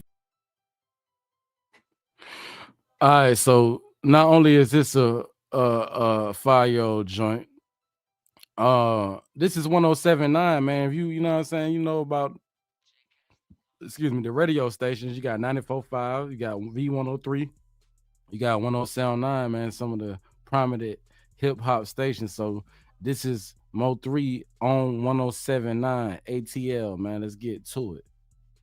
Stepping in the building. I got my Texas fam in this thing. Mo3, what's good with it, my dog? What's poppin'? What's going down, man? Man, feeling good, feeling great. Now, I mean, Mo, I had a chance to marinate on some of this music. Yeah. That rhyme for me, you just dropped that visual in this thing, man. I mean, break that banger down to me, my dog. We like to, we flew to California, San Francisco, shot the whole video there. Okay. A whole little different feel they want to do stuff. That's what we did. So, yeah. That was my first time doing something like that way. Now, talk to me about coming out of Texas with it, though, Mo. I mean, you know, you standing on the backs of giants in that thing. You know, your UGK, the Swisher houses, and all that stuff. How did that impact you growing up in Texas and helping you to inspire you to get busy out here, man? I salute them. They did their thing. You know, shout out to Pimp, Bun, and all them. My inspirations was Boosie. Boosie, man. You know what I'm saying? You already know it. You know what I'm saying? Okay. You know, people in my city, you know what I'm saying? I'm from Dallas, you know what I'm saying? So, you know, there's a lot of people I've seen, you know, coming up. So, yeah, you know, Texas has been doing their thing for a little minute, you know. So, exactly. Yeah. Talk to me about coming out of Dallas with it, though, man. Did you face any real difficulties trying to beat up out of that thing, man? Yeah, man, I've been through a lot of Dallas, man. You know, fighting cases and everything. So, the music is the only thing, you know, the main priority focus that I had to do. So, you know, we can do the whole turnaround and get to this point. You know what I'm saying? Like, everything else is like, it's back there. We ain't Exactly. We ain't even looking back that way. Answer me this, though, man. When you find yourself... The young Rain looking pretty slim back there. How difficult is it for you to stay on your grind and stay focused on what you got going on? It's half and half, you know. It's a good thing because when you done expressing yourself on what's going on, and now the fans watching, and you know you got them rooting for you, and you got your haters hoping like, hope he go to jail. I hope they find him guilty this time. We ain't gotta hear him. We ain't gotta do none of that. So it's like half and half, but it's like it brings a whole bunch of creativity. Like, you know what I'm saying? So it's cool. Out of there. I'm glad I went through all of it. Now, how long you been down with the music, though, Mo? 5 years. So talk to me about 5 years staying down with it, though, man, to being the way you at now. I mean, you got songs doing 50 million views, real easy in this thing now. So, I mean, can you talk about that grind from the point that you decided to jump off the porch with it to right now being signed to Empire and being able to make major moves out here? Yeah, 5 years. I was 21. Yeah. You know what I'm saying? So, like my first song and video, it went viral. You know, it just did what it did. So we went from there. I linked up with my partner, my manager now, Rain. Yeah. We got it out the mud. You know what I'm saying? Went full-fledged on it. You know what I'm saying? I've been around a few times. You know what I'm saying? So like, you know, I ain't really new to it, but I'm new to this right here, this whole radio tour and stuff. I signed my partnership deal with Empire 2 months ago. Cool. So it's like, yeah, we get into it. Okay, so talk to me about that, though, man. Because, see, from what I understand, y'all boys have been on the road for, you know, all week long, from state to state, city to city. 16 cities. 16, no more. What has that been like going in and out of these stations and having to put in that groundwork, though? Nah, I ain't gonna lie. It's fun. You know what I'm saying? I'm tired, hungry, but yeah, it's cool though. You know what I'm saying? I ain't never got to do it. You know, I'll be right back, gang. State, city. I'm in the chat. I'm listening. Yeah, but it's like right now, like we on a 9 to 5 work time schedule. Like get up at this time, be there at this time. You gotta be at this radio at this time. You gotta be here at this time. Yeah. So it's like it's cool though. So. Break that down to somebody looking at it from the outside looking in. Because see, all they see is ride for me. That's all they seeing going on. They don't want to get nothing about no 9 to 5. Oh, just being a real grind. Oh, nah, man. Like I say, man, 5 years ago, man, somebody just asked me, like, how do I hear you up and get on, man? Like, man, I ain't get on like that, man. Like, you passed me a CD 5 years ago. So, like, now you gotta be dedicated and motivated, man. Like, for real, like, consistent. You know what I'm saying? And, you know, the product gotta be good, gotta be A1. You know, stay in your own lane, give them some of the things you used to. You know what I'm saying? That's right. So, you know. Now, you told me that your first song caught fire. Which one was that? Hold Your Tongue.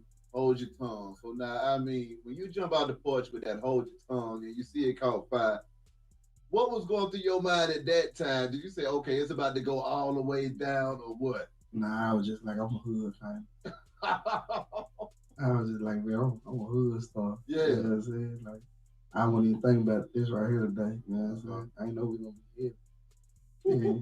So, you know, we here. So. What goes through your mind? You look up, you riding around town heavy with all that jewelry on and feeling yourself and having a good time.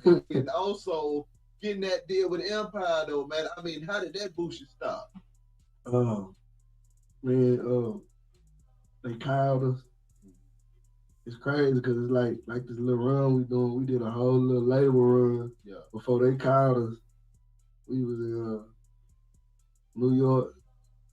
We did RCA, Sony, Republican Records. We left there, went to LA, Epic, and we went to won't forget Atlantic. We went over there to Atlantic, and all these people called me, right? Yeah. And guys that called me, and it was like, it was it. Like, you know what I'm saying? So I went to all these labels. I'm like, they calling up. Yeah. You know what I'm saying? Okay.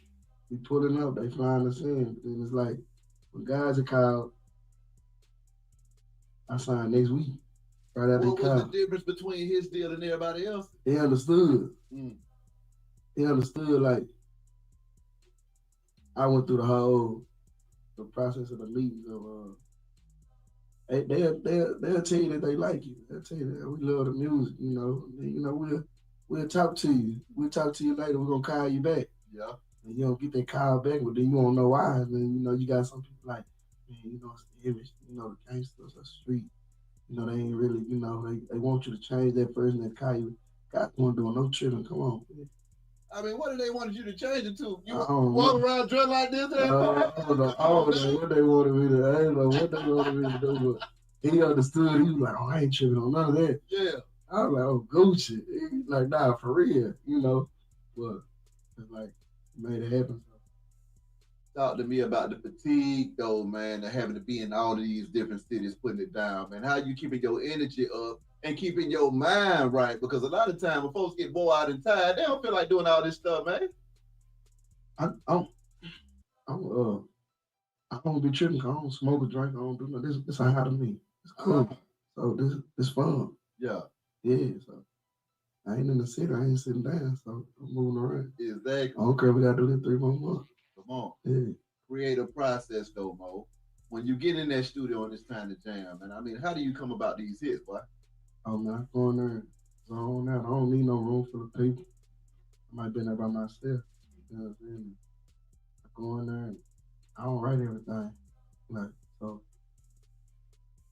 I'm just going off how I'm feeling right then and there. So taking about 20 minutes. Each song. You know. How many songs you putting down today? If I ain't bored and the engineer ain't sleeping, we can do a quick 5 songs, quick 4, 5 songs. Yeah. Now coming out of Dallas with it, man. For those that don't know no better, can you break down that 5 in Dallas and just the hip hop culture there? Dallas, they doing their thing right now. The focus in Texas is Dallas on the music scene, like, you know. So it's it done changed from the dancing era back when it was dancing. Yeah, we on the whole new wave. So, you know, it's looking good. How do you feel being able to be one of the leaders of that wave though right now? And then also, what is it like when you're able to blow up in Texas alone before folks even understand what's going on, but that hometown love being so strong? It's Texas beat, so you can do a whole tour. All right, boom, I'm back. So, what do the controller? So, it's something that was said that I wanted to speak on. That 3 spoke on, and that was going to them labels. Excuse me. He didn't get into full detail in this interview, but he have in other interviews on why he went and signed to Empire, y'all. He basically just admitted, 3 just admitted that he signed to Empire because shit, they weren't trying to mess with her. The labels allegedly, y'all. I don't know if y'all remember. The labels ain't want to touch him because he had the stuff going on. You know what I'm saying? Hence the 4 indictments. You know what I'm saying? He had that stuff in the streets. You had Bezzy at around this same time, messing up his shows. You know what I'm saying? Bezzy, Yella Bezzy, Yeller. we ain't gonna call him Yellow. We gonna call him Yellow or Yeller. Yeller Bezzy was goddamn allegedly complaining to the promoters that he couldn't, if they want him, they can't book Mo3. You know what I'm saying? Basically, long story short, he ain't want 3 to succeed. He didn't want 3 to be, you know what I'm saying, that guy coming out of the goddamn Dallas, Texas area, man, because he was that guy. You know what I'm saying? So I think when we get into all of this, it's gonna be a, you know what I'm saying, a back and forth viral. It's gonna be a back and forth, but I think a lot of it at first had a lot to do with just envy and jealousy, man. Before people, you know what I'm saying, started losing their lives, man. Bodies started dropping. But when he answered that question, long story short, he definitely didn't say it. You know what I'm saying? It was probably fresh going on right now, but he definitely, I think he went to Empire because Empire is one of the, listen, y'all, now we about to, want y'all to like we really about to get into something real quick, because is it a coincidence that Empire artists, first off, Empire will hire street artists. They don't care about none of that, just like 3 just said. You know what I'm saying?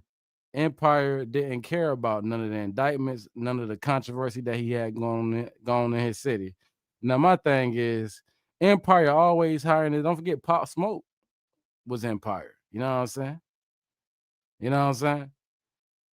Do y'all think that Empire have insurance over these contracts, man? Do y'all think that Empire don't care because they know, listen, man, whether you make it out of this or not, if you got good music lives forever. How many of y'all know that? Good music lives forever. It lives for on and on forever, ever, y'all. So we started this joint with Boosie, and Boosie saying that, yo, I ain't gonna lie, I'm running this up independent. You know what I'm saying? That's what he been doing. Boosie don't really have artists no more. What Boosie do is put people on. After that joint with Blue, you ain't seen him get another artist ever since. But Boosie still has the aura, y'all. Boosie still be raising these ladies up. You know what I'm saying? Boosie still be putting on, so he's still getting booked. But what Boosie will do is give a artist under him that promo package, man. And let's be honest, when he did that album with Mo3, is the reason he said the album took a minute because they had to get the business right. Y'all know Boosie was not about to play with the business, man. He had just came home, so I feel like Boosie was definitely guiding Mo3 in the business. Now, to the point to where it was going to interfere with his business, I don't know. I don't know how much game Boosie gave 3. And we don't know if 3 already had his own game. But let's be honest. He just said, and that was a good question, he signed the Empire because, honestly, ain't nobody else was calling back. Empire signed artists every day, man, it seemed like, allegedly.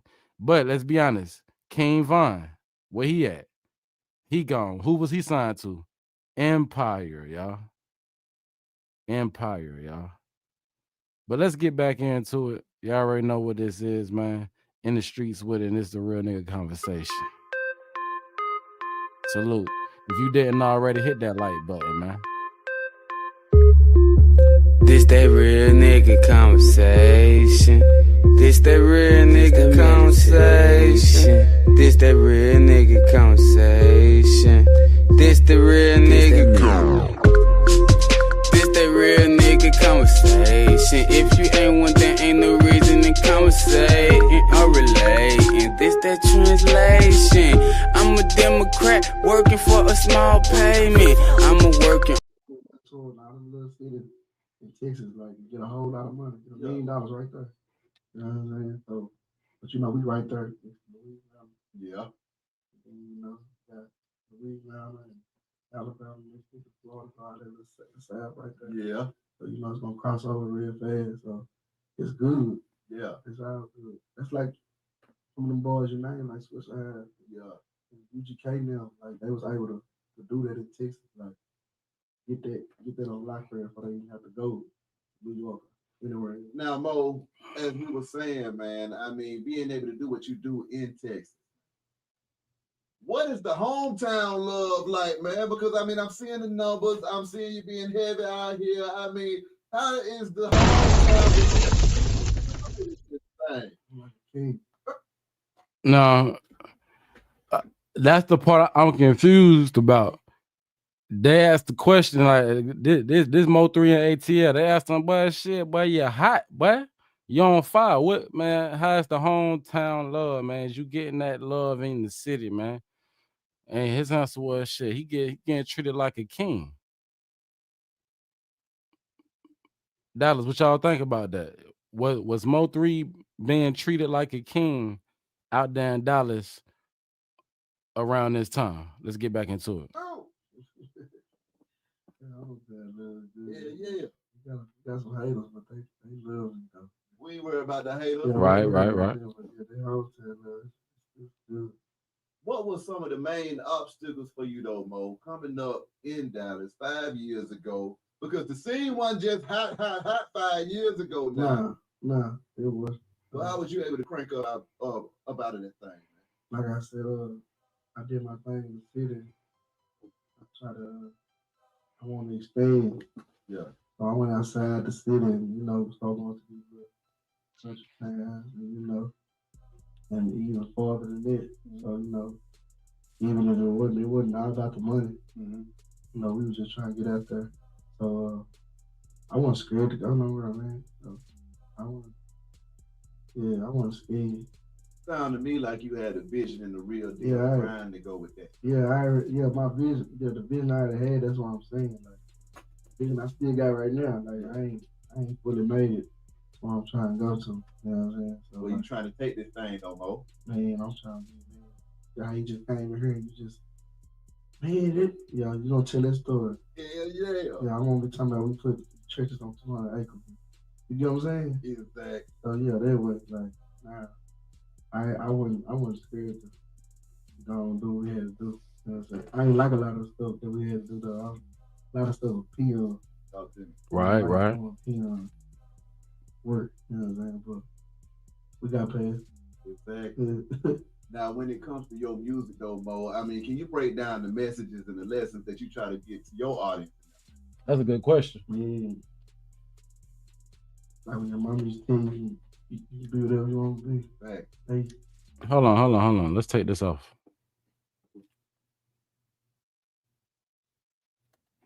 Tell you in school you be an astronaut. That's for real. Come on now. That's for real. I'm with you. Be what you want to be. Don't say what you want to be. Be what you want to be. You know what I'm saying? So like, yeah, that's what my music is. It's like you should understand where you come from, where you trying to go. Exactly. You know what I'm saying? I mean, but coming out of the hood with it though, Mo. I mean, you gotta believe. No, and that's my question right there. You what was it that gave you that thought process to say? Because you know when folks is sitting in the hood, man, you growing up, folks on crack and crap pipes all over the place, folks doing drugs, stealing, robbing, and acting a fool every 5 minutes. Yeah. It's hard to believe that you could be something coming up.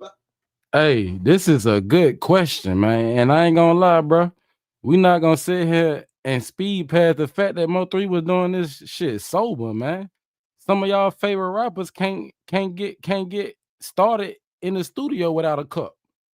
Some of your favorite rappers can't even get the process started without a fat blunt. You know what I'm saying?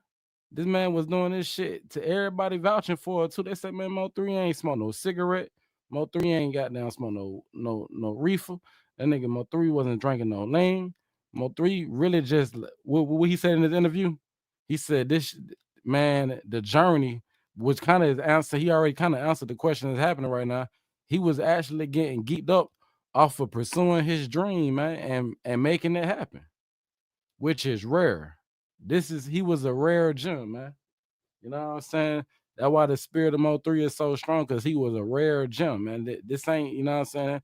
No shade to all the rest of the rappers, like they not talented, but he was like pop. You know what I'm saying? 3, y'all might say, damn, but like nigga, yes, nigga, the modern pop, nigga. You know what I'm saying? 3, believe it or not, before he got deep into the drill music, I think 3 had good message music, man. Especially when he do the you know what I'm saying? 3 turned some like nigga 3 bridged the gap between Gangsta Matrix and goddamn actually, you know what I'm saying, having a soft side and singing to these goddamn women while staying on gangster time, nigga. You know what I'm saying? That nigga had that choir voice. And now that we know who 3 Mama is, we understood and we understand how he got that talent, you know what I'm saying? Because he can rap good, but dang, I think what really made Empire jump on 3 is he can sing. We don't know if he can rap or sing better. Maybe we'll do a poll one day. Which one 3 do better, y'all? He rap better or he sang better? Or is it the blend of nigga going from da da da da da da and then it starts singing in the middle of that joint? Or when he dedicate the whole song, let's be honest, nigga. That nigga redid the Sierra beat, killed it. Gangsters was goddamn riding that shit, nigga, in real time, nigga. Fuck it. He made that shit okay, because don't forget, before this era, niggas was just 2 gangsters for their own good, man. Wasn't living past 15, 2 gangsters, you know what I'm saying? Let's be honest. 3 definitely added something that the gang didn't have around this time. That's why, yeah, I said we gonna compare 3 to goddamn Pop. He was young and he was getting it. But let's get back to it though. Out of there. So let alone one of the greatest of all time. You gotta be strong, man. Yeah, Man, I'm a leader. Ain't no follow. that's right. Ain't nobody tell me. You know, Yeah, right. anything, man. You know what I'm saying? You can trick me a couple times. Try to finesse me once or twice. You know what I'm saying? But at the end of the day, I know what's going on. Exactly. Like people in the hood they don't want to accept the fact that you can do something. Yeah. Like, Right. Give them hope though. Right. The one who actually knows me, like, bro really hurt. Yeah. Bro really hurt. Right. Bro really writing down. Like, bro, yeah, like I live. So like ain't nobody giving that. Like the Bible say, you know, the tongue is powerful. The tongue is powerful. On my tongue, my mouth, like you right here. Oh, come But- on now. So like, yeah, though, man, like it's for real. So you just gotta believe. Open your mind up. So now talk to me. 3 about said, open your mind up. Because I mean, starting I ain't fully got up there yet. I'm trying to stop maneuver. When I get up there, I'm finna get them head. I gotta play my part right. So well, see, I done heard a lot of that. You the same person that has said that to me in the last 3 days. Fredo Bang said the same thing. Yeah. 3 days ago, literally. Yeah. And I was talking to him. He like, I don't feel like I'm up in there. But guess what? You in here. You got hundreds of millions of views. You see what I'm saying? Yeah. You over here heavy, and you talk about you on the, now you up through there. I think he was talking about that money. Talk to me about, because you didn't start right here. Nah. So now, as you started to get to this point, Spending all that money on them cases. Going through the radio station, talking to the labels. You need more money. Family, dealing with fans at the same time, and just trying to organize everything. How has those circumstances changed from the beginning to where you at now? Everything different. Everything. A lot of stuff is big and major. You know what I'm saying? Can't do some of the stuff I used to do and go some of the places I used to go. You know what I'm saying? Like the whole family thing. You the man, you Superman, you gotta take care of everything. But these are they want you to do. Exactly. I can't do all that. I can only do what I can do. You know what I'm saying? So yeah, like it's when I say the industry, I ain't fully in there. Everything you name, like as far as radios and label nowadays, it's like the industry giving me a tour saying, look, that's what it looked like. Yeah. But I need them to give me a job, full-time job. So, you know. Hold on, we're not gonna speed past that. He said he felt like at this point of his career, he felt like the industry was like, hey, look through this what it looked like. He don't feel like he was all the way in there yet. He said, for you know what I'm saying? In his mind, and the way I take it, he was like, they was, and this is that crossroads where they at that point where you can have it all, 3. You know what I'm saying? You can have it all. But you know these same people, allegedly, y'all, they vampires. They really wanted his essence, his what they say, selling your soul. Selling your soul is it ain't like it's they take you in the back room, they just take it. No, selling your soul is a process, y'all. It start with signing over your rights to your essence. But a lot of artists got to go through this because in order to get paid, in order to get where we at that moment where you can have all this, we can put you in front of the big lights. We can turn you into a superstar. It's absolutely true. But we done seen, look at the artists we see right now go live complaining about these deals, man, with these labels, man. And don't forget, you got to still live up to the contract. You know what I'm talking about? So this is very, very important that we see that he understood. He was at a business level that we see some of his peers, they don't understand. They just want to be the goddamn trap lord of the city and thinking they can just goddamn put 3 letters together, brand something without no business behind it. Now we see him in these indictments and these goddamn Ricos, all this extra stuff going on, and the business ain't right. Everybody ain't gonna have that same money that Beezy got to fight. They say Beezy got the best lawyer out there in Dallas. He about the only one. Hence to why Beezy had a pre-trial today, which ended up waking up this. They don't woke my savage up. We back on that, man. It's the reason why Beezy had a pre-trial this early. Ain't nobody else have a pre-trial because Beezy is getting ready for trial. He the one who got the money to push. What did the lawyer just break down to us? It hit different when your money already done is it's there. They're gonna work different. They're gonna get you in there earlier. You know what I'm saying? He getting ahead of everything. While the internet is keep speculating, keep running the content, we don't really know what's going on. But we got a good idea what's going on. You know what I'm saying? The people who break down the paperwork, they've been breaking it down. We got a real good idea of what's going on around there a bit. While still watching certain people have a hotline to the free world. We ain't never seen nobody in the history of lockup. We ain't never seen nobody in the history of lockup, y'all, have a hotline to the free world. Just doing interviews, got down cussing people out allegedly. You know what I'm saying? Stirring the pot, telling lies. You know what I'm saying? All type of stuff, y'all. We ain't never seen nothing like this going on until now. Salute Purple Goddess. Drive safe. You know what I'm saying? Drive safe, man, out there in the road. Yeah. But yeah, man. So 3 talking about a real pivotal point of his career, and I think it made a big difference because you see who in the building. What an old drop. He there. He up in there. You feel me? Drip drop right there. So drip drop been around for a long process. So I'm just to the point to where I ain't said I came all the way around the drip drop. You know what I'm saying? But I gotta give it to him. He been right there with 3 the whole time. We don't know if drip drop got anything to do with this, but it is interesting how you maneuvering with the music, however it's happening.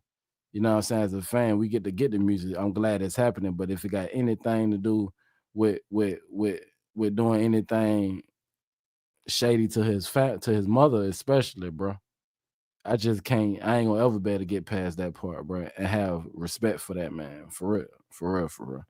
Not after what we done seen, and alleged done went down and happened behind the scenes, and then you got his brother coming to the scenes and saying it ain't a go. This is not a good look. But let's get back into it though, y'all. Let's get back into it. So we at that point.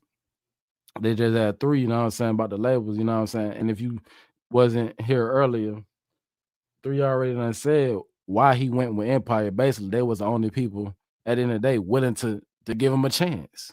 You know what I'm saying? He had some things going on inside his life that the big other labels they ain't want to touch. You know what I'm saying? They look at open cases as liabilities. You know what I'm saying? Ain't no telling if the artist gonna be able to fulfill the contract, how long it's gonna take.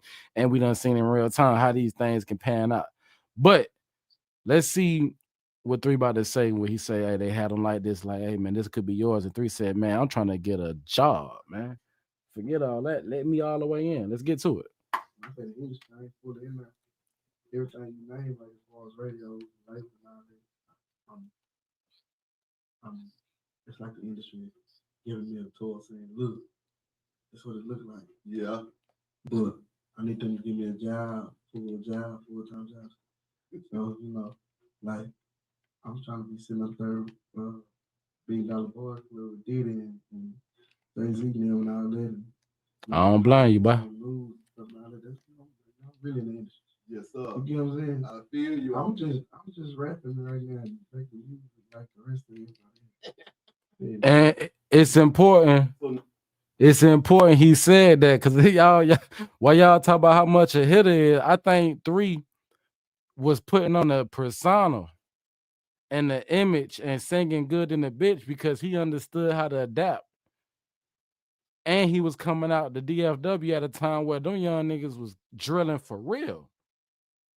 He made music that them young niggas could really drill to and throw away their lives. You know what I'm saying? He was definitely gonna work out in the industry. He was about to get a lot of niggas locked up, man, and crash out, man. I'm not gonna sit here and act like Three was an angel and like his music wasn't talking about sliding and putting in goddamn walk downs and goddamn all type of work. You know what I'm saying? But we gonna know the truth, and he wasn't the only person doing it. This shit was a trance, man. You know what I'm saying? This shit was going on in Chicago. This shit done got down travel to the West Coast, all the way through the South. You know what I'm saying? Texas, Louisiana. Drill music was definitely hot. And the fact that he could do it with the R&B twist, nobody else could do it. But why I just pause this, y'all, because it just go and show you that his mind was already transcended past a lot of these go yayos and these niggas who still stuck in the hood and can't goddamn pull nothing off. You hear me? He was already had $1 billion dreams of being up there with goddamn the Diddy's and the Jay-Z's, and basically there was gonna be a point in his career to where he ain't even have to rap no more, y'all. So made me even believe anymore that he was just putting on, you know what I'm saying, his gangster persona, because that was the image that he went with and that was selling. At the same time, let the little homies know, hey man, we're gonna have to do it like this. I ain't gonna make y'all have to go do the same things I had to go through, which he is kind of talk about, you know what I'm saying, how the industry worked. Basically putting his people where he from in position. And shout out to the, you know what I'm saying, Dons, you know what I'm saying, the No Flaw Peaches, you know what I'm saying, the little dudes, you know what I'm saying, the ones who really still out there representing that brand, you know what I'm saying, Cole Gotti, you know what I'm saying. Shout out to them. Now talk to me about what is it that you enjoying the most out of the game right now? What is it that made Mo3 happy when he looked back on the stuff that he's accomplished and the stuff that he's headed towards right now? And to be real, bro, feel good. It feels good. I always been popular. Yeah. I always been popular. Not for real, I ain't care. Yes, sir. When you popular, it made me feel good to see somebody else that look at me like, you know, when you had people looking at you like, you got the ratchets in the hood. Well, you ain't nobody just just cause you know whoop the whoop, but then you go somewhere and somebody start crying when they see you. Come on You know what now. I'm saying? Like I feel good. I feel like well, Come on. I'm in. You know what I'm saying? It feel good. I can feel it. My partner told me, bro, you rich. I said, nah, I ain't rich. He said, nah, for real, you rich. I said, why you say I'm rich? Cause you can go to sleep and wake up and you ain't gotta worry about paying no bill. How you gonna pay your bill? You ain't gotta worry about that three. Come on. You ain't gotta go to work or none of that. I said, man, that make you rich. He said, that make that. I think it makes I said, nah, that's just fun to me. Like, you know what I'm saying? So like, it's fun, bro. Yeah. What's not fun getting money and doing what you want to do? Exactly. Now, when it comes to doing these shows, though, Mo, what's the songs to get the party started every time, my dog? I perform with and Boosie first. Yeah. They gotta turn me up. Come on now. So, you know, long time coming. Everybody ain't your friend. Right. Numbers, gangsta love. That gangsta Hurt love. my feelings. All them songs like That hurt my feelings. That was the song that put me on 3. I got the R&B songs. Yeah. Now, what is it that make you get in that thing and say, you know what, it's time for me to go ahead and carry a note in this month? Yeah, I don't never say that. It's just when you play it, it's just the time. Yeah. Yeah. Sometimes I don't even want to sing. It be so. Some spots they don't smoke about 100 blunts. And I don't like smoke. So Yeah. it mess up my whole look, talking and everything. Man, y'all was in there, had Mo3 under all that goddamn smoke. Y'all niggas was fucking up the money, man. Hold on, 3. No niggas in there, fuck y'all niggas can't even respect. This man got the goddamn, y'all talk about they want to goddamn wake up, not have to work. First off, ain't no such thing. Even when you get rich, and ain't no goddamn, you ain't got to go to work. Yeah, you do. That's how you stay rich. You know what I'm saying? That's what I mean when I say, man, 3 was in a different mental space than the people he was around, man. And we are seeing this in real time, man. 3 was an entrepreneur, man. But y'all got 3 round on goddamn hotbox, man. Y'all hotboxing out the studio. 3 couldn't even sing some days because y'all had too many blunts in the air, man. That man ain't smoke, man. He said y'all was smoking around the money, man, messing up his vocal cord, man. We could have had more singing going on. You just never know. You won't say no more. It's just straight. Let it go. You know what I'm saying? Now, I mean, what we got coming up next, though, 3? December 13th. Ooh, what's happening? I'm talking about album. Talk to me. Oh, summer. Ooh. Yeah, December 13th. Putting that thing together, though, man. I mean, what has that process been like? It made sense. Ooh. I didn't focus on making no album. I won't focus on none of that because I was fighting the case and going through the other stuff. And my partner's dying. And all that. You know what I'm saying? That's cold-blooded. You know what I'm saying? So, like, all them songs, they formed up. That's hard. I never even peeped that. Hold on, let me pause this game. So that's Roy Lee. Whoever knew that on the back of the chains, he got Roy Lee and he got Bubba, man. Right down on the back of the chains. Now, what's crazy is that their names definitely come up in the Mo3 trial. Like that's some of the how could I say what I'm trying to say? That's some of the case that they building up against the other side as far as they saying it was a back and forth going. You know what I'm saying? I think it was no secret that, you know what I'm saying, that 219, you know what I'm saying, Roy Lee birthday, y'all. You know what I'm saying? Became a whole track, and on that track, who got mentioned on that track? You know what I'm saying? I think this trial is gonna be real close to what we seen in the YSL as far as music being used in the words and the songs. Then they're gonna try to pinpoint all the situations. But hey man, who knew that on the back of 3 Chains, you can't see it in his image, but yeah, he definitely get on this one. That's Roy Lee and that's Bubba, you know what I'm saying? with the Joker. Yeah. Anyway, let's get it. Yeah. Like the whole body of work. So we like in the deal with Empire. It was like, well, you know, we gotta get your first project. You gotta get it through. Oh no, we done. Yeah. Got where it got from. It's ready to go. Exactly. So yeah, Who you got on your chain, man? Say their name so they can live a little longer. man, they gonna live forever, man. It's Roy Lee, man. It's my boy Roy Lee. Yeah. Enjoy life, smile every day. Yeah, Yeah, yeah. you know. Come on. That's my nephew. That's BJ. That's BJ. Exactly. What is that like for you though now, Mo, man, when you experiencing this success, you taking it to another level, man, and the folks that you would love to share it with ain't here to, well, you got them on you now, Yeah. but I mean, what is it like not being able to pick up that phone? It's probably that hurt, bro. Especially this last death I heard, like, if I got this chain, Yeah. he went with me to go pick it up. I got my chain, bro. Yeah. I got the chain. Damn, how many of y'all knew that? How many of y'all knew that, man? These some good questions. He said, yo, what a lot of people don't know, when I went to get this chain, he talking about the Roy Lee chain. When he went to go get the Roy Lee chain, Bubba was with him. Next thing you know, he had to put Bubba in the goddamn chain, man. It was a lot going on around this time, and I think three was putting it in the music how he was feeling, because that was his best way to vent. Besides stepping on everything around that bit, allegedly, y'all.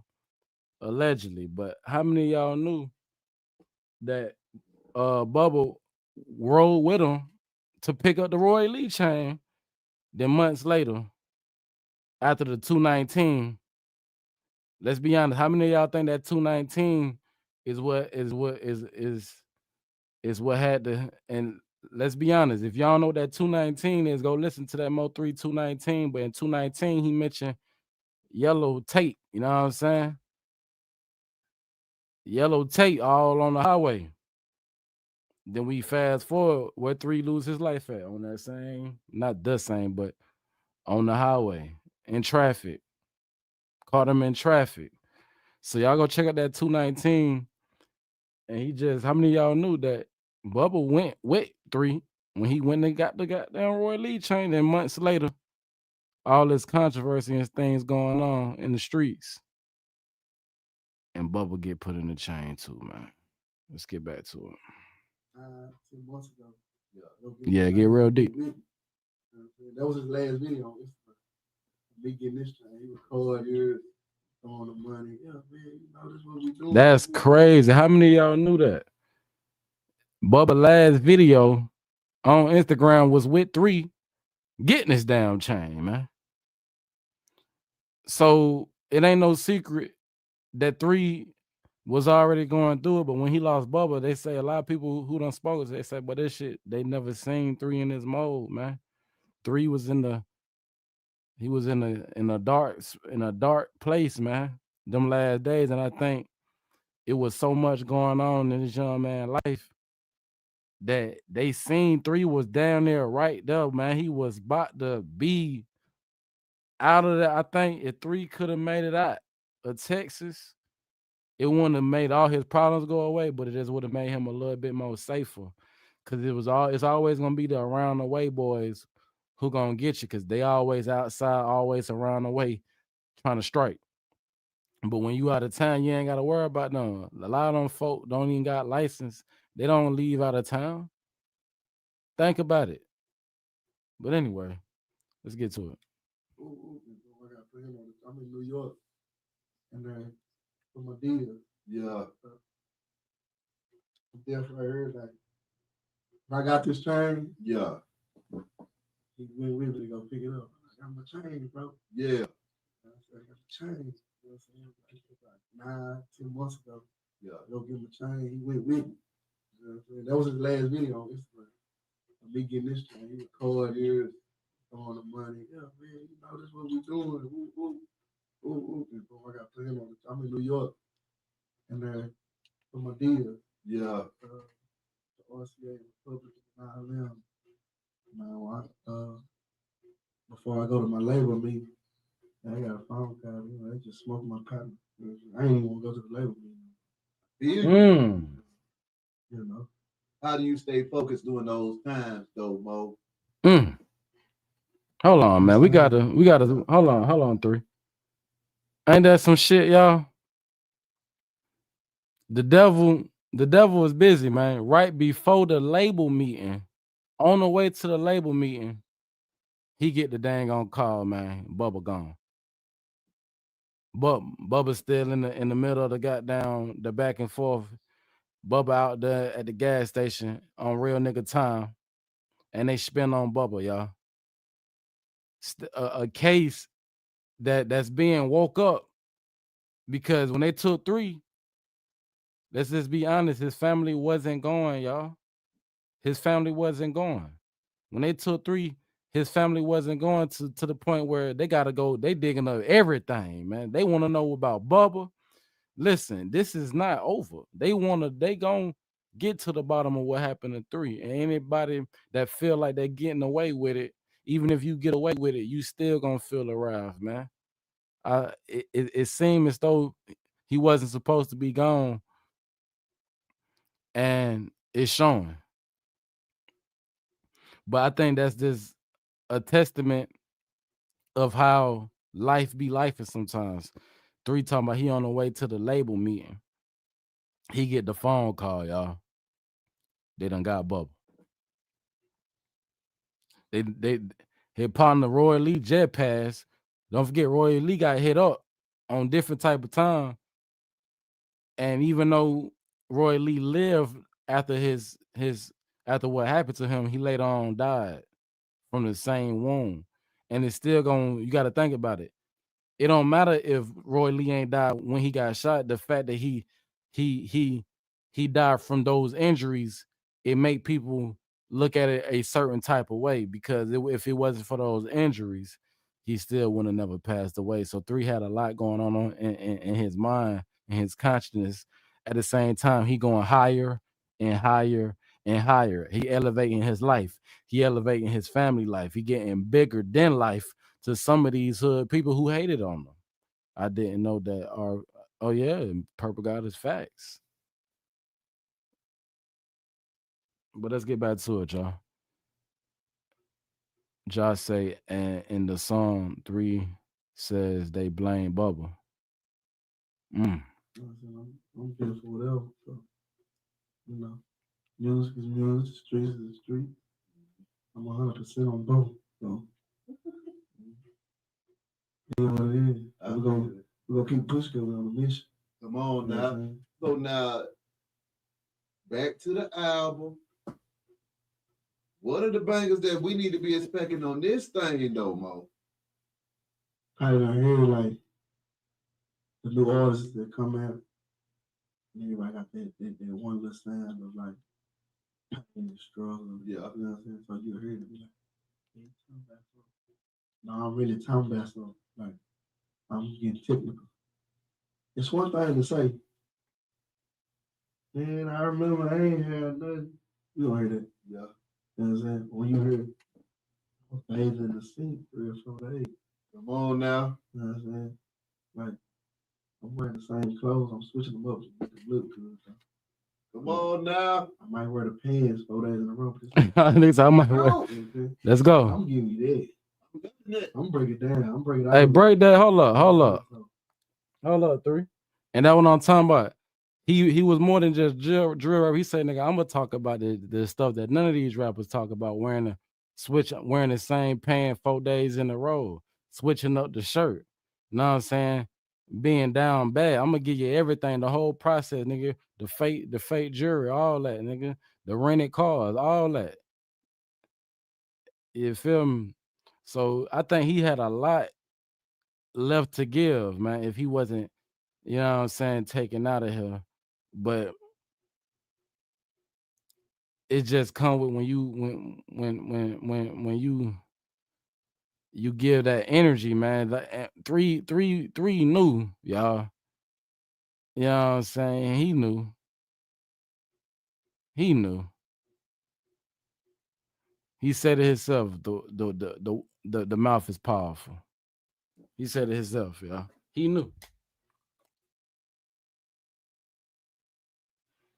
You know, it's just sad that you know he got caught up into the gangster matrix, man. You know what I'm saying? But let's get into it. Nah, it was With you on that. And I mean, I love that kind of music because at the end of the day, that's what folks can relate to. Yeah, I want you to all the way relate. I want you to hear me just say, I ain't have nothing now, I got something. You know what I'm saying? I want to break it down. I want to break you, you know, you gotta go stay in somebody that has it, you don't want to stay in. Come on. You know what you gotta do. You know what I'm saying? You know they don't want you there. You feel them, bro. You just pray and hope that this job comes through so you can move first, check you go. Come on. You know what I'm saying? So yeah, that way. Boy, that all about to be hard as hell. Yeah, you see what I'm talking about? Come on now. I just put you out there. Yeah. I'm there with you. I'm there with you. You ain't even heard it yet. Yeah. Because I mean, that's the kind of stuff that I like to hear in my music. Because when you going through something, when you riding around town, man, you ain't got time to be playing. Nah. You want to hear some stuff that really touches your heart and somebody that really feel like they riding shotgun in that car with you. Yeah. So that's a beautiful thing too to hear, to know that you actually care about putting something in your music that's worth hearing. Yeah, How about that part? A lot of folks ain't even putting that worth hearing in you. I gotta put it in there so I can listen to it myself. Now, what does that do though, man, when you ride to yourself? Yeah, yourself telling yourself, you reminding yourself. You know what I'm saying? But like, I'm gonna tell myself in the song before I tell anybody else to listen. That's right. Gotta tell yourself the truth. You know what I'm saying? Now, lastly, Mo, what advice do you got for that young brother that see you do your thing? Saw you get it out the They gotta first they gotta stay consistent. Stay consistent. Put God first, gotta stay dedicated. And then after that, get all them people away from you that it don't mean you no good. That vision ain't what your vision on. They just in the way. You blocking your own blessing. You know what I'm saying? You know, trying to be real. You know. Anybody ain't got a vision that you got shouldn't be telling you what you need to be doing. You know what I'm saying? He don't even see what you talking about. You know what I'm saying? He just talking. So like, yeah, like just stay in like 100%. Salute. Big. How can the folks contact you, man? Hit me up on IG, Hotboy Mo3, HOTB. Hey man, appreciate y'all. We gonna get up out of here, but listen, man, this was definitely a good build. If you enjoyed the build, hit that like button. If you really liked it, make sure you subscribe to the channel. You know what I'm saying? Long live the legend, Mo3, man. Long live Bubba. Long live Roy Lee.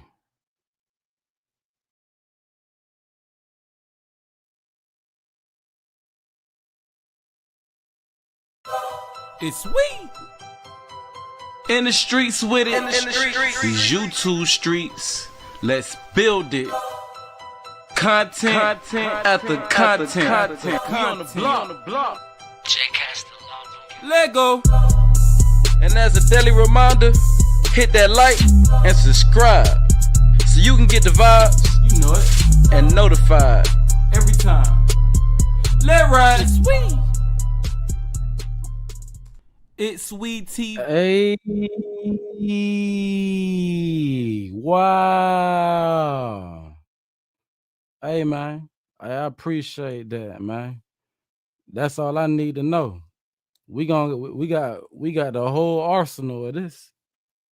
We got the whole arsenal.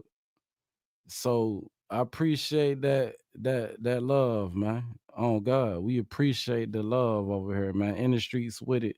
You know what I'm saying? That's all. Look, I'm gonna put it to y'all like this. When you got good people who really feeling the content, I don't chase no clout or numbers, y'all. Sometimes I don't feel like coming on here and doing this shit, but I already know I got people who look for me to come on here and do what it is we do. You know what I'm saying? So when you show it, you know what I'm saying, it ain't just showing me, you showing the people out there who think that, you know what I'm saying, people don't fuck with me, people don't like the content. It don't matter, man. A lot of these folk, this ain't little 50 piece, and shout out to the 50 piece again. You know, I got a few monetized channels. That shit don't even equal a 50 piece of what they do, man. After it's been destroyed through all the, you know what I'm saying, what come with it. So the fact that we over here, we having content, we having motion, I appreciate that, y'all. You know what I'm saying? And everybody that got memberships and everybody that do support, you know what I'm saying? It was definitely a good show, man. Appreciate that. Love, Ja. I'm gonna go ahead. Matter of fact, before we get up out of here, that'll definitely get you modded up. You know what I'm saying? We're gonna be honest, man. You just got you definitely 50 piece. We're gonna put some respect on that, man. I'm gonna get a stick and everything, man. Just in case you see, you know what I'm saying? Something you don't like, somebody you don't like, you know what I'm saying? Go ahead and get your stick, man. Facts. You know what I'm saying? We got, that'll definitely. I know I don't have to, but shit, by the power I just wielded you can go check on when them folks be in here when we in chats. You can click on people, check their temperature, see what if they a troll, you know what I'm saying? All that, you know what I'm saying?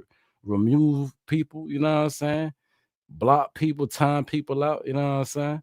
Yeah, 50 piece will definitely do it, man. We appreciate that, man. But anyway, though, appreciate you, man. You know what I'm saying? Again, Long Live 3. Shout out to everybody that came through, supported the channel, hit that like button. We got more likes than I seen in the building. So that says a lot too. I know it's a lot going on. A lot of people got their motion going on. Y'all tapped the like button and went with y'all move. I ain't tripping. Also, hey, I appreciate everybody, you know what I'm saying? And again, appreciate that. Love your show. Going that $50 super chat. That being said, we are up out of here, family. We are up out of here. I'm gonna be tapped in again. Something might come up. I ain't gonna lie.